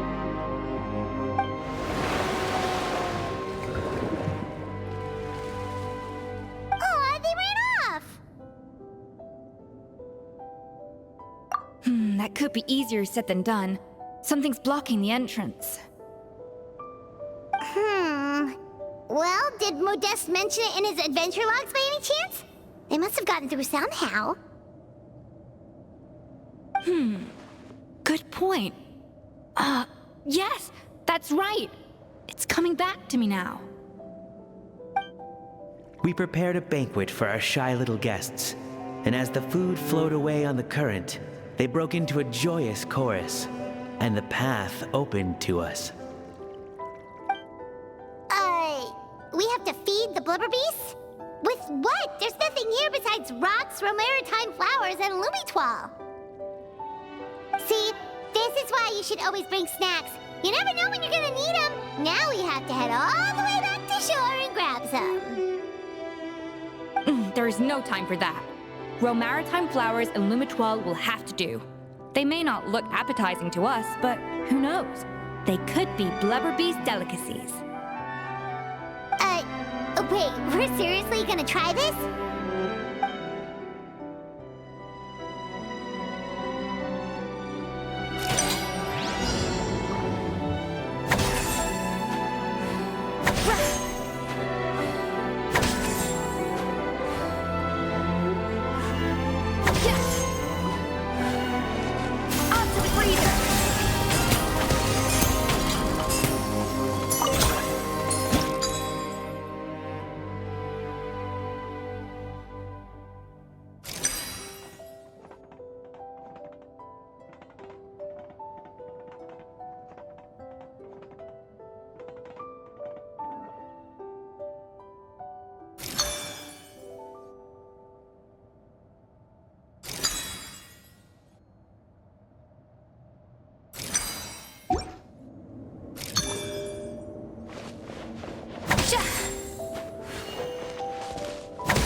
beasts or not, are we sure this stuff is edible?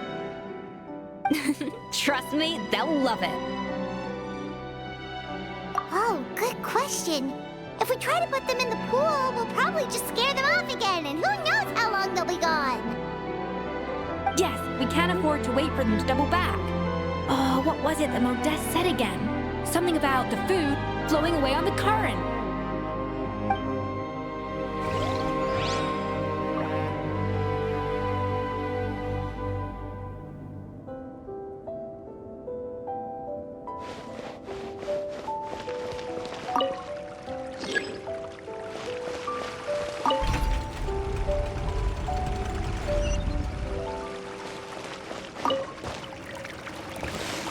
Hey, be careful! Scare them off too much and they might not come back again.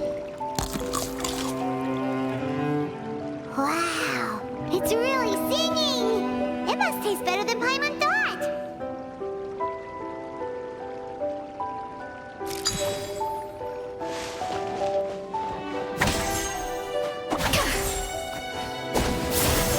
The tracks turned back again. Oh, so annoying.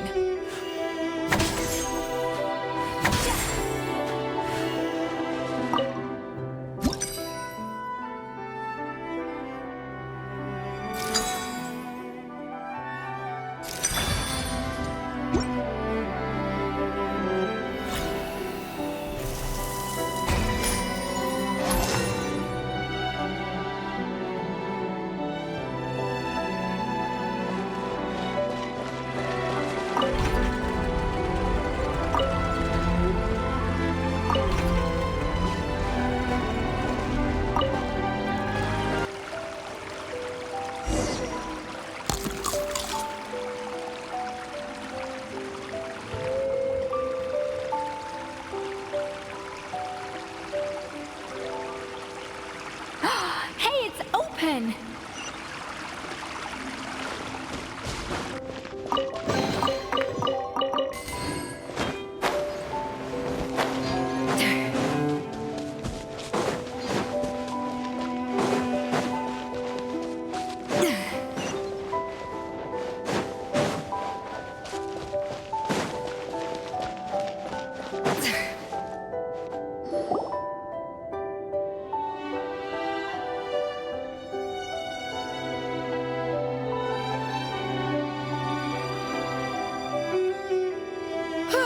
Hey, give me your water. Here. I said your water, the one you just drank out of? Sure.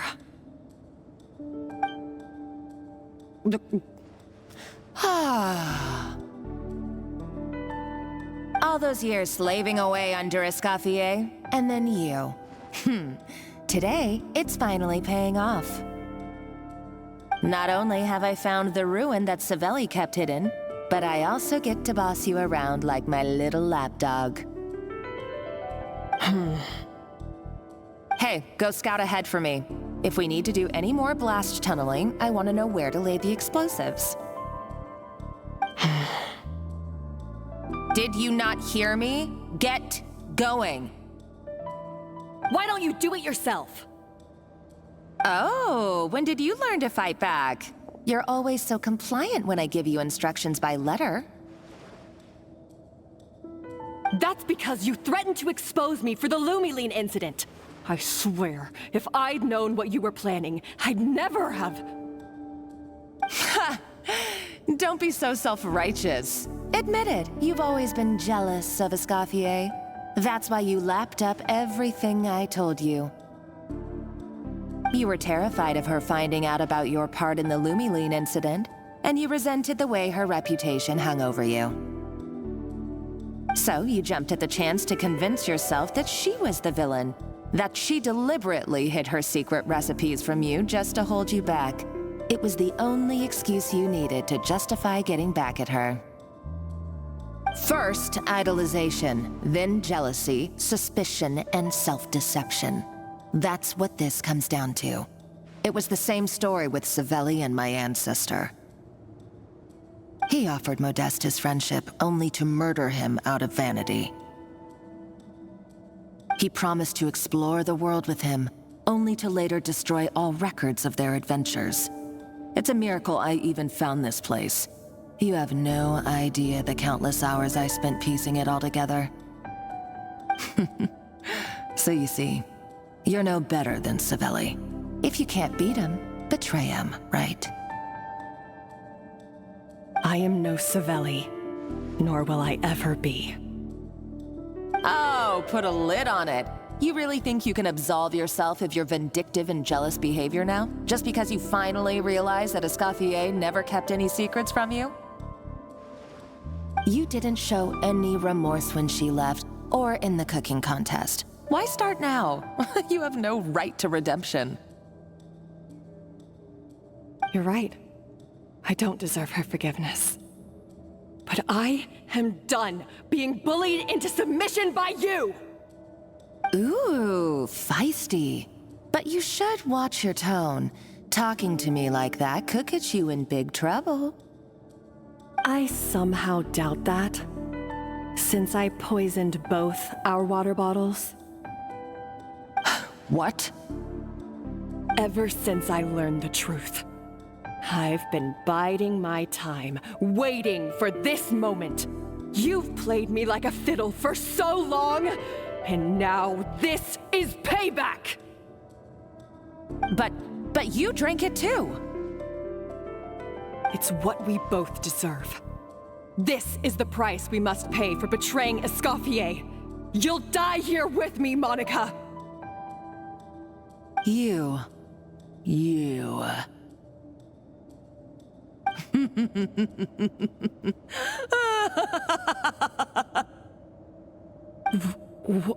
What's so funny?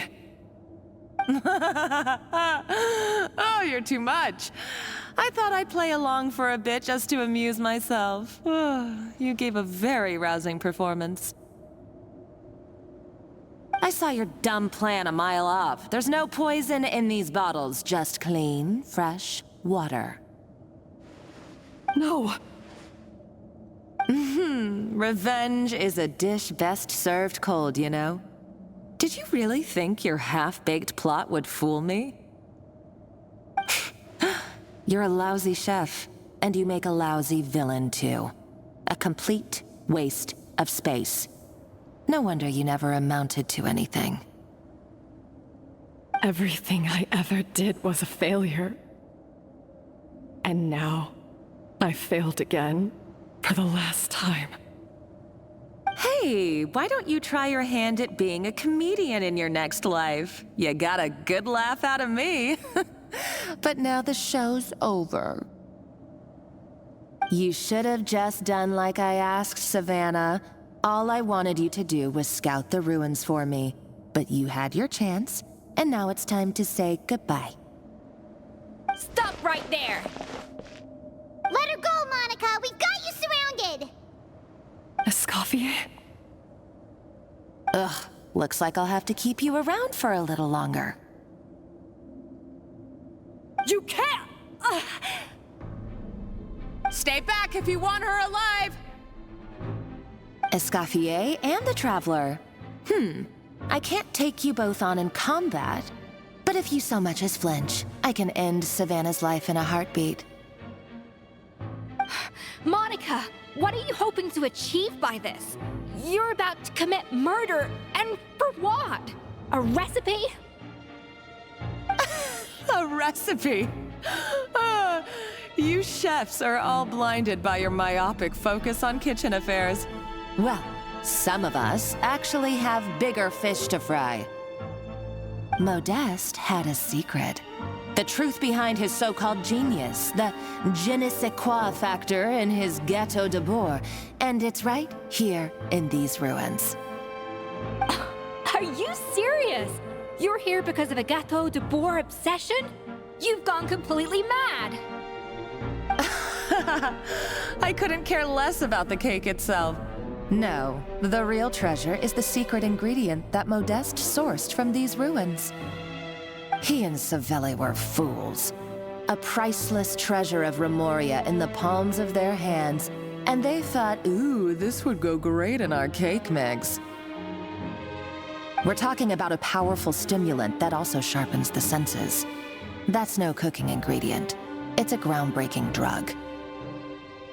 That's right. I've done my research. It was a drug that Remoria developed for their war machine. I could make a killing by selling it to the treasure hoarders or the Fatui. Won't you listen to yourself? You're completely delusional. My eyes are wide open. Just wait till I get my hands on this treasure. You'll see what a fool you've been.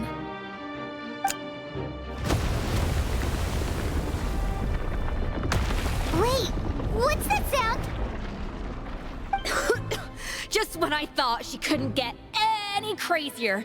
She's lucky the whole place didn't collapse.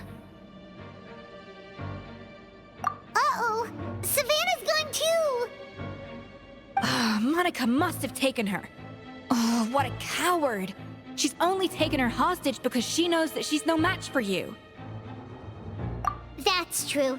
Even if she finds the treasure, she'll need Savannah alive if she wants to get out of here in one piece. Oh, well, our path's been blocked, so let's look for another route.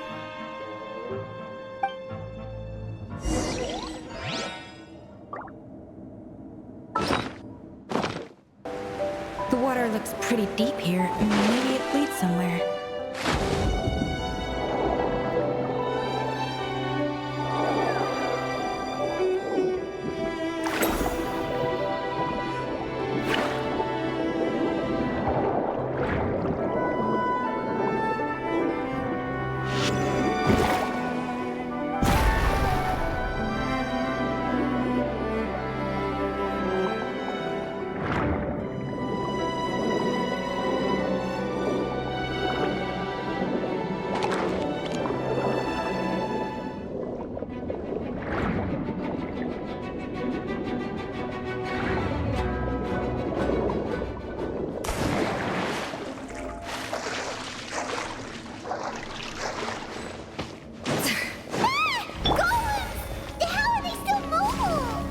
Probably awakened by the explosion just now.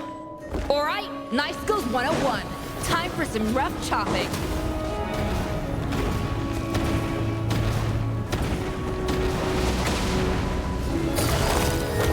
Gotcha. Overruled.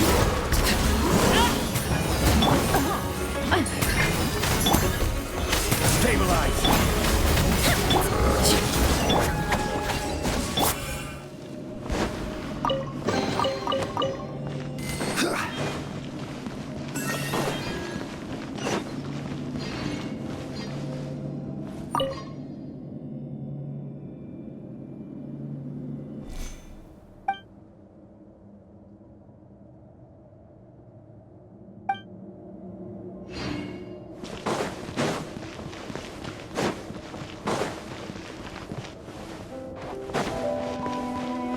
Another door? Guess we need to prepare another feast for our guests.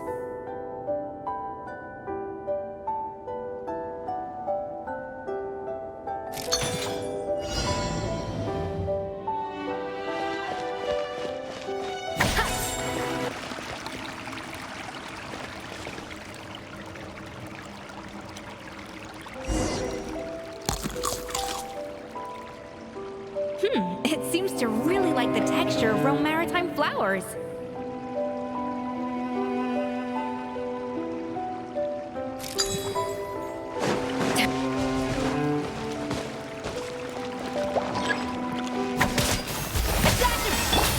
Quietly now.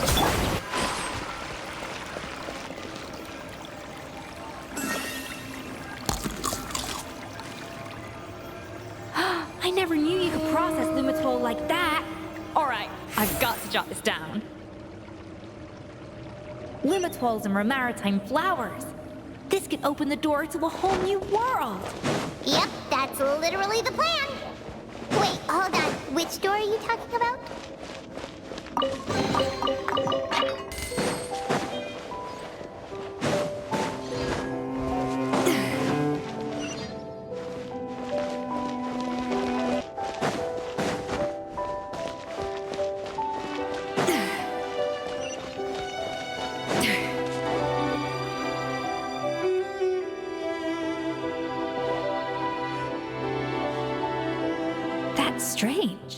These don't look Romorian to me.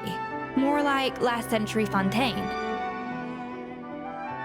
Adventurers from last century Fontaine, huh? Oh, Modeste and Savelli, do you think they camped here? By the looks of it, this was a one-person camp. They had ventured together, but maybe one of them came back alone at a later date. Huh, you really think so? Trust our adventurers' instincts. We're pros at this stuff, just like you're a pro in the kitchen. Okay, well, the Traveler has more adventuring experience overall, but Paimon's definitely a pro rummager from all those treasure chests. Darn it! Paimon was just about to show off her rummaging skills! Huh, no kidding. Are all adventurers so obsessed with journaling? I mean, I guess I take a lot of notes when I'm cooking as well, but I thought that was just me. Anyway, let's find out who was here. It's been years since I've last visited these ruins. It's exactly the way I remember it. This place probably hasn't changed in millennia. Sadly, up above, on dry land, everything has changed. The treasure of Remoria. That's what we used to call it. Modeste was right about its potential. It turned Gateau Debord into a national sensation. Our limited stock of the substance meant that the Gateau could only be produced on a small scale, but this only drove up the popularity all the more. Modeste was right about that too. He predicted all of it. He was praised as a genius, while I, as the one person who'd ever disagreed with him, was labeled a talentless fool. Modeste tried his best to console me, but I knew better than anyone just how great the gulf was between us. Our conversations grew scarce, and we saw less and less of each other. I didn't fight it. He had new friends and a career of his own. Why invite further disdain by inserting myself where I did not belong? I told myself that maybe one day, when I finally created a masterpiece of my own, I'd be able to face him without shame.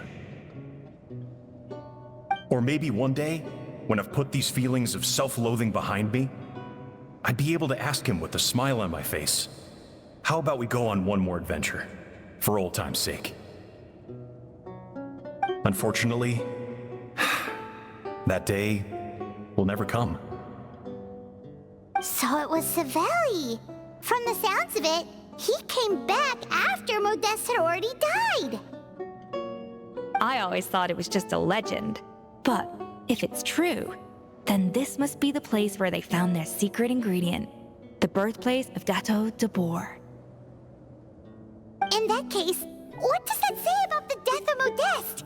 If it's all true, maybe Savelli really did have something to do with it.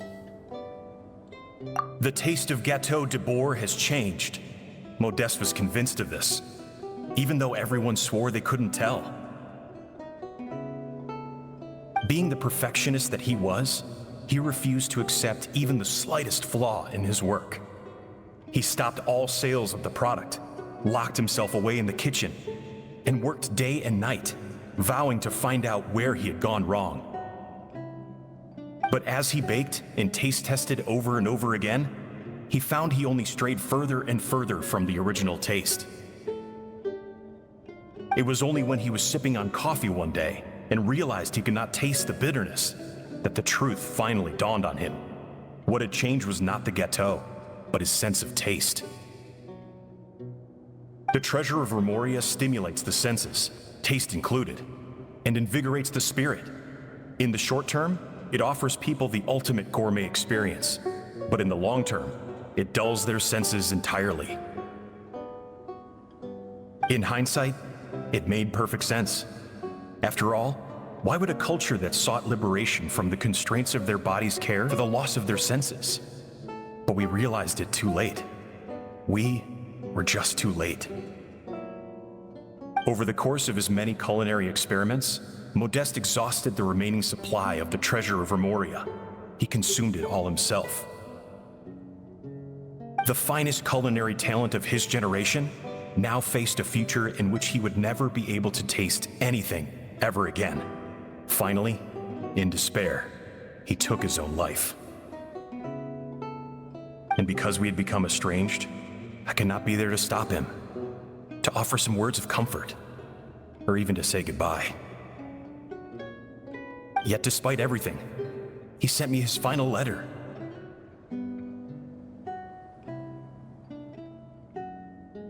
The treasure of Remoria? Guess Monica was really onto something. It really was a kind of drug. So, Modeste chose to end his own life. Then, why all the rumors that Savelli murdered him? Also, neither the Codex nor any other contemporary records make any mention of the treasure of Remoria. It's almost as if someone deliberately erased it from history. Modeste told me everything in his final letter. His was a tale of how even a genius could fail, and how much more devastating it is when it happens.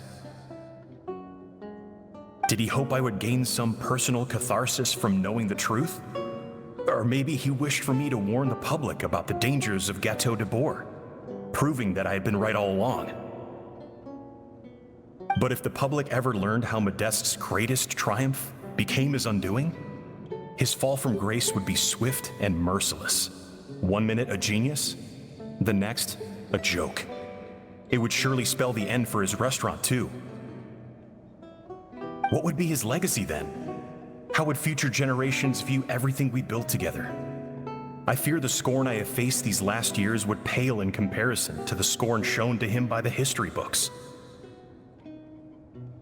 I cannot let that come to pass. I will do what I must to protect his name. It will mean tampering with his notes to remove the damning details, leaving mere fragments of our story behind. It may lead his family to suspect me of having a hand in his demise. But if that's the price of destroying all evidence of my crimes, then so be it. I would rather the world believe a tale of genius and jealousy than see his reputation in tatters. The final loose end is the evidence here, at the bottom of the sea. Huh? What's wrong? Didn't we say Savannah should be safe for now? So we thought, but if Monica finds out what happened to the treasure, there's no telling what she might do.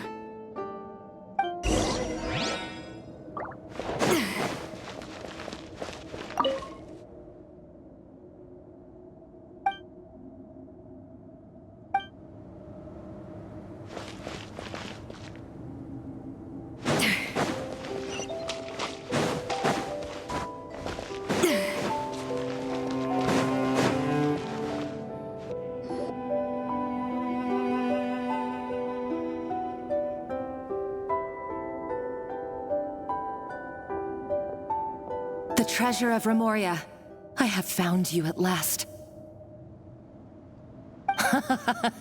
Savelli, you tried your best to bury the truth, but you underestimated the children of Modeste. Some fragments of his diary escaped your clutches, and we have held on to them for generations. But I have to thank you too, Savannah. Without your help retrieving the Codex, and with it the last piece of the puzzle, I may never have found this place. But now, finally, the secret to Remoria's military might is within my grasp. The treasure of Remoria is mine! Oh. It's empty. It's empty? Monica? Oh, we were seconds too late. Escoffier? What's the deal with that jar? Savelli's final act! He wanted to conceal the secret of the treasure forevermore and make sure it would never harm anyone again. So he came here after his friend's death and destroyed every last shred that remained. This can't be happening! All the years I spent piecing together the truth! All my painstaking planning! All that for an empty jar? Monica, don't do anything stupid. This ruin is more dangerous than you realize. Oh, shut your pie hole! Praise be to Lord Remus. You barbarian shall be slain.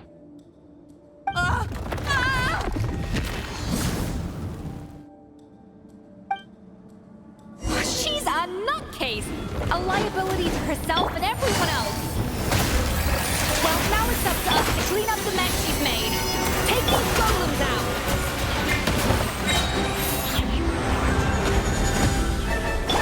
Laid bare. Up to the freezer! Get neutralized!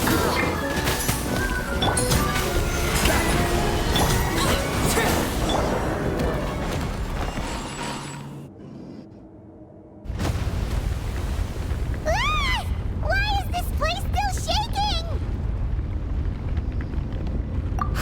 Either way, it's all her fault. Enough chit-chat. Let's get out of here, Traveler Escoffier, come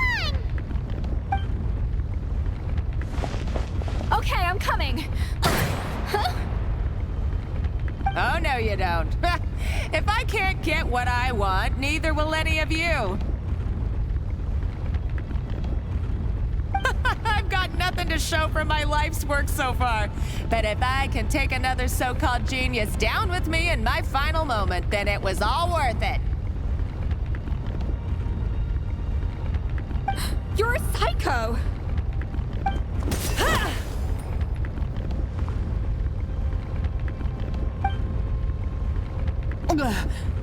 Savannah?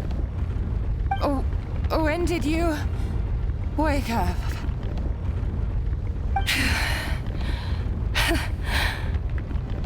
I may be a lousy chef, but it looks like I'm not a complete waste of space. Traveler? Okay, let's go!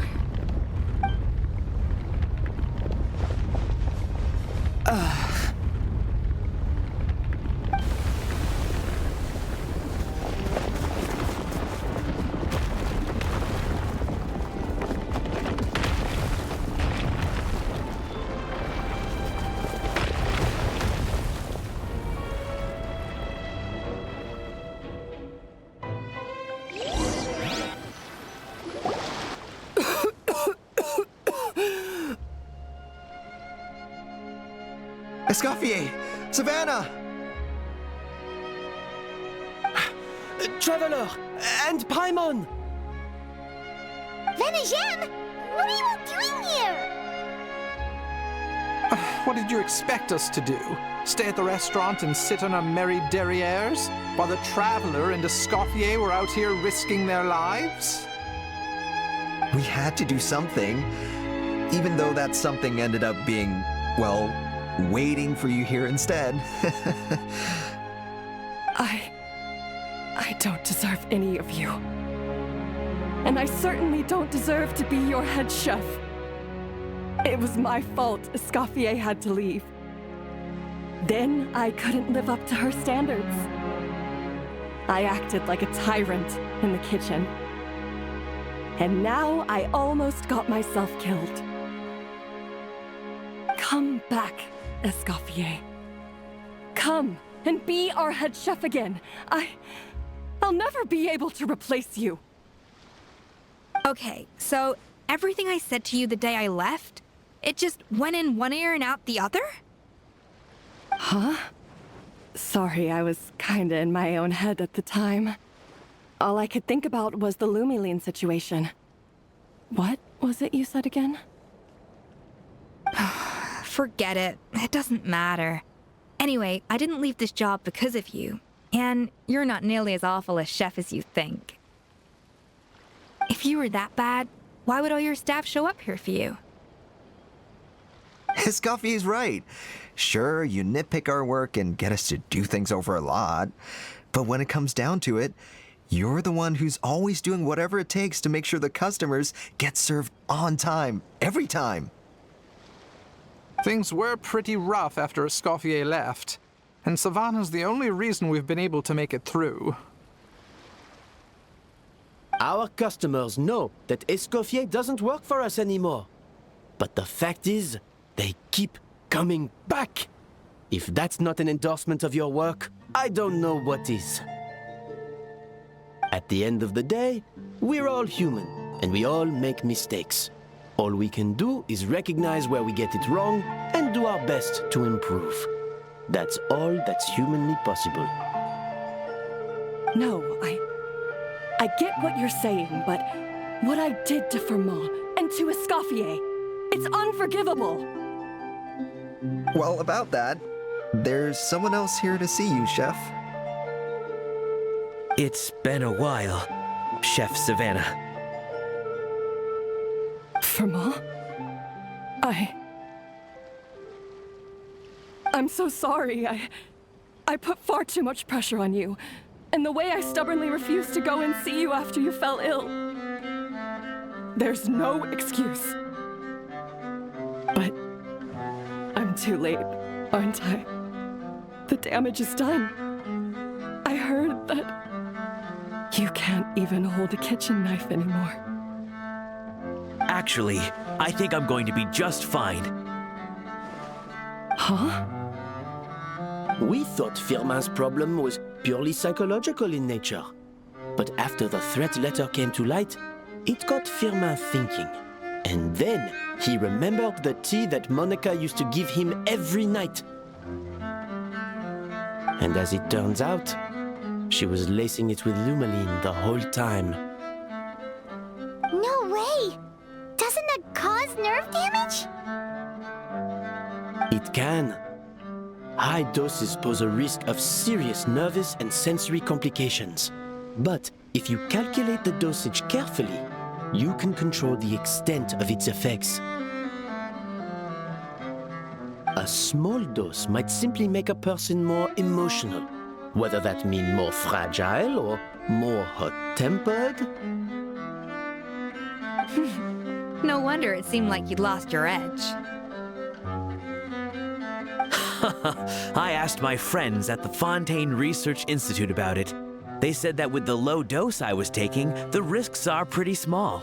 They also fixed me up with some meds and said I should recover in no time. Well, that's what happens when you give someone a little bit of hope to cling on to. There's more.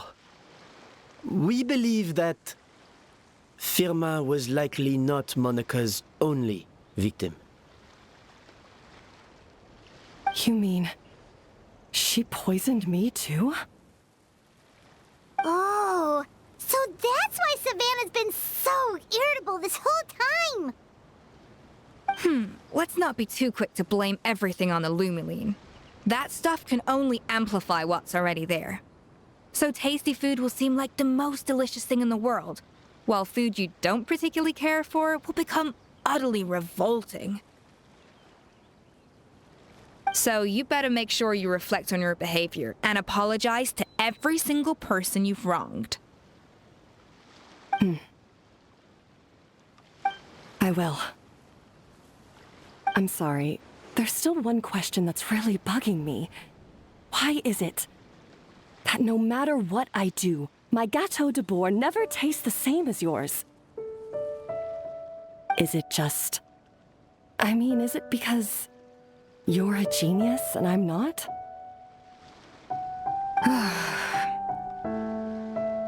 It's because the heating element in your oven is broken, you silly goose. What? Huh? I felt like something was off during the cooking contest.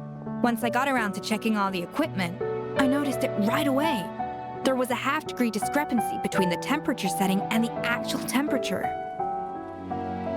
All the ovens in the whole kitchen had the same problem, which confused me at the time, but by this point, it's pretty obvious that Monica must have tampered with them. I would have figured it out the day of the bake-off, since the issue affected both our teams. But of course, Monica sabotaged mine so that could never happen. No. I spent so long trying to find out where I was going wrong, and then you pinpoint the problem in just one night? It all comes back to one simple, undeniable truth. You're a genius. And I'm just... Oh, cut it out! Stop the woe is me act for a second and just think. I came up with this recipe. You don't think that might have something to do with it? It all comes back to one simple, undeniable truth. You're a genius. And I'm just plain old Savannah. Do you know how long I spent perfecting my Gâteau de Bourg? 3 years! 3 whole years! I know this dish inside out, back to front and upside down. And you've been head chef now for what, 6 months? If that? A couple hundred failed attempts, and you're gonna throw in the kitchen towel and declare you'll never be successful because you're not a genius. You clearly have no idea how many kitchen failures I've had under my belt, or just how long it took me to finally get my recipe to a level I was satisfied with. Genius or not, everyone makes mistakes. Modeste did, Savelli did, everyone does. You're only a lousy chef if you don't face up to your mistakes, learn from them, and then keep chipping away until you crack the problem once and for all. Surely you haven't forgotten all that. You were no lousy chef back when I handed you the reins. I haven't forgotten. And I'll make sure I never do. That's our head chef. Haha! Sounds like we won't need another changing of the guard in the Hôtel Debord kitchen anytime soon. Huzzah! What a perfect ending to a crazy journey. Look how happy everyone is. So you got your mojo back now? Yeah. Thanks to you, Escoffier. In fact, no. Thanks to all of you. Aw, friends again. So nice to see them finally settle their beef. Good. So now that's out of the way. It's time for payback. You cheated in our last bake-off, and I demand a rematch right now. Huh?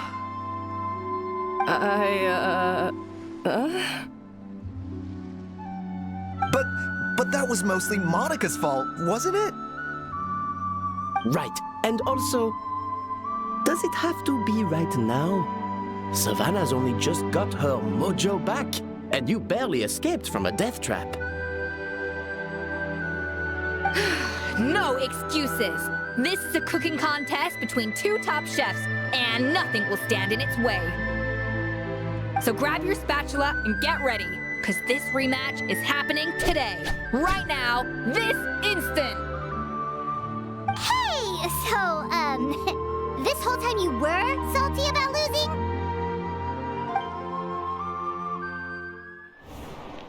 The second cooking contest commences now! This time, no more games, and no holding back!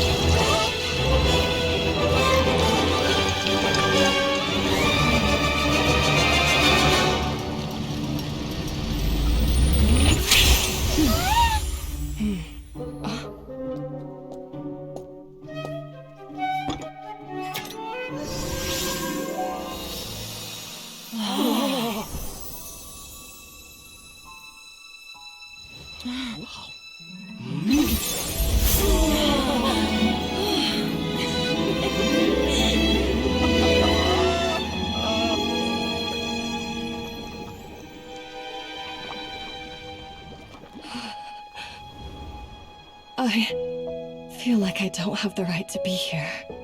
Hey, what are you so afraid of? You can't unbake it now. And if you don't serve it, then good or bad, you'll never find out how to improve. If you're too scared to fail, you'll never know what real success tastes like. So? Embrace your failure. Taste it. Digest it.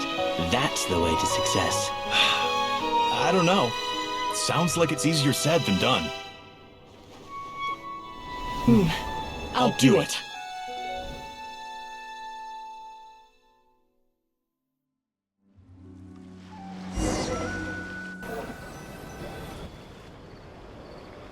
The results are in! A landslide victory for Escoffier! Quite rightly, too. Piece of cake.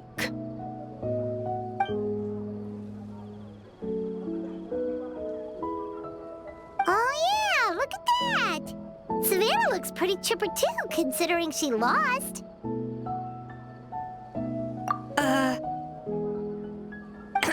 Now, where were we?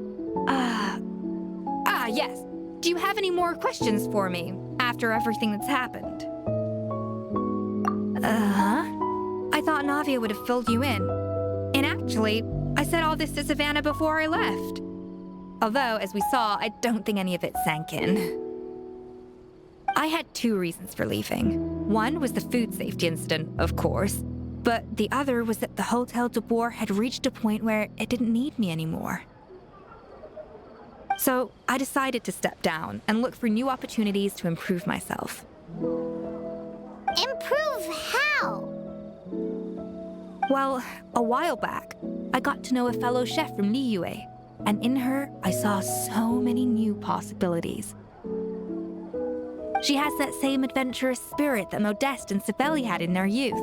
Slime mucus, lizard tails. With her, nothing's off the table. There's a whole world of new flavors out there waiting to be explored, hiding away in ingredients we overlook. Case in point, remember those Romaritime flowers down in the ruins? I used them in the cooking contest just now. Did you taste the difference? What? Paimon didn't notice at all. Half of the art of cooking is dissecting the recipes of previous chefs and figuring out the exact constellation of elements that gave their work its signature taste. And the other half, it lies in freeing yourself from the confines of the kitchen. You've got to go out and explore the endless possibilities out there. Uh-oh. Paimon's suddenly not sure she wants to try your cooking anymore.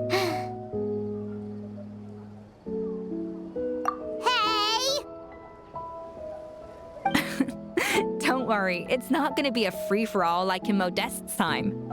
Before I put anything into my food, I'll obviously do my research, make sure it doesn't contain any harmful substances. In the meantime, take this.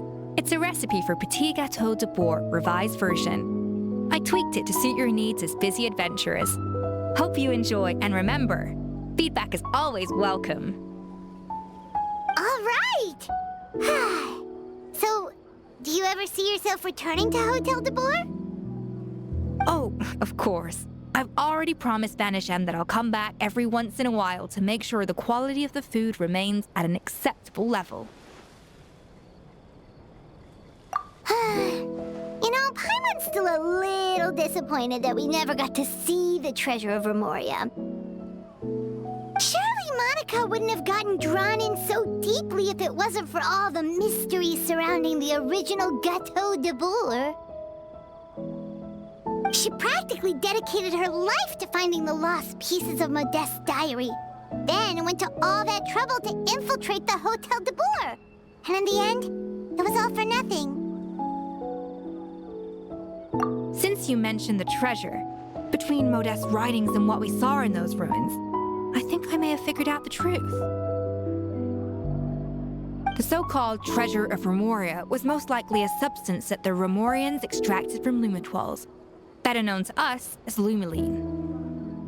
Huh? So then, why all the hype back in the early days of Gâteau de Bourg? Don't forget, it was a very different era. We could barely even refine sugar back then. So desserts were very much in their infancy. In a world of bland food, it's no wonder that the first thing to really excite people's taste buds took the world by storm. And as for the Lumiline, it may well have been somewhat valuable in ancient times. But these days, it's just another drug from the Fontaine Research Institute. Even if Savelli hadn't destroyed it all, I doubt it would be worth that much these days. So after all that, there was nothing in those ruins but worthless junk. Feels strange to say it, but Paimon almost feels sorry for Monica. She sacrificed it all only to get nothing in return. Oh, hey! Huh? Navia? You just got back from that underwater ruin, right? Well, check it out. They ran a special issue. Did you see anything like this down there? Freshly unearthed from the ruins of Rumoria. A magnificent jar thought to be over 1,000 years old. Experts say it has immense artistic and historical value. It could be worth an absolute fortune. Wait! Isn't that the jar they used to hold the treasure? If only it was still in one piece. Some butterfingers must have dropped it or something. Ugh, it's such a shame.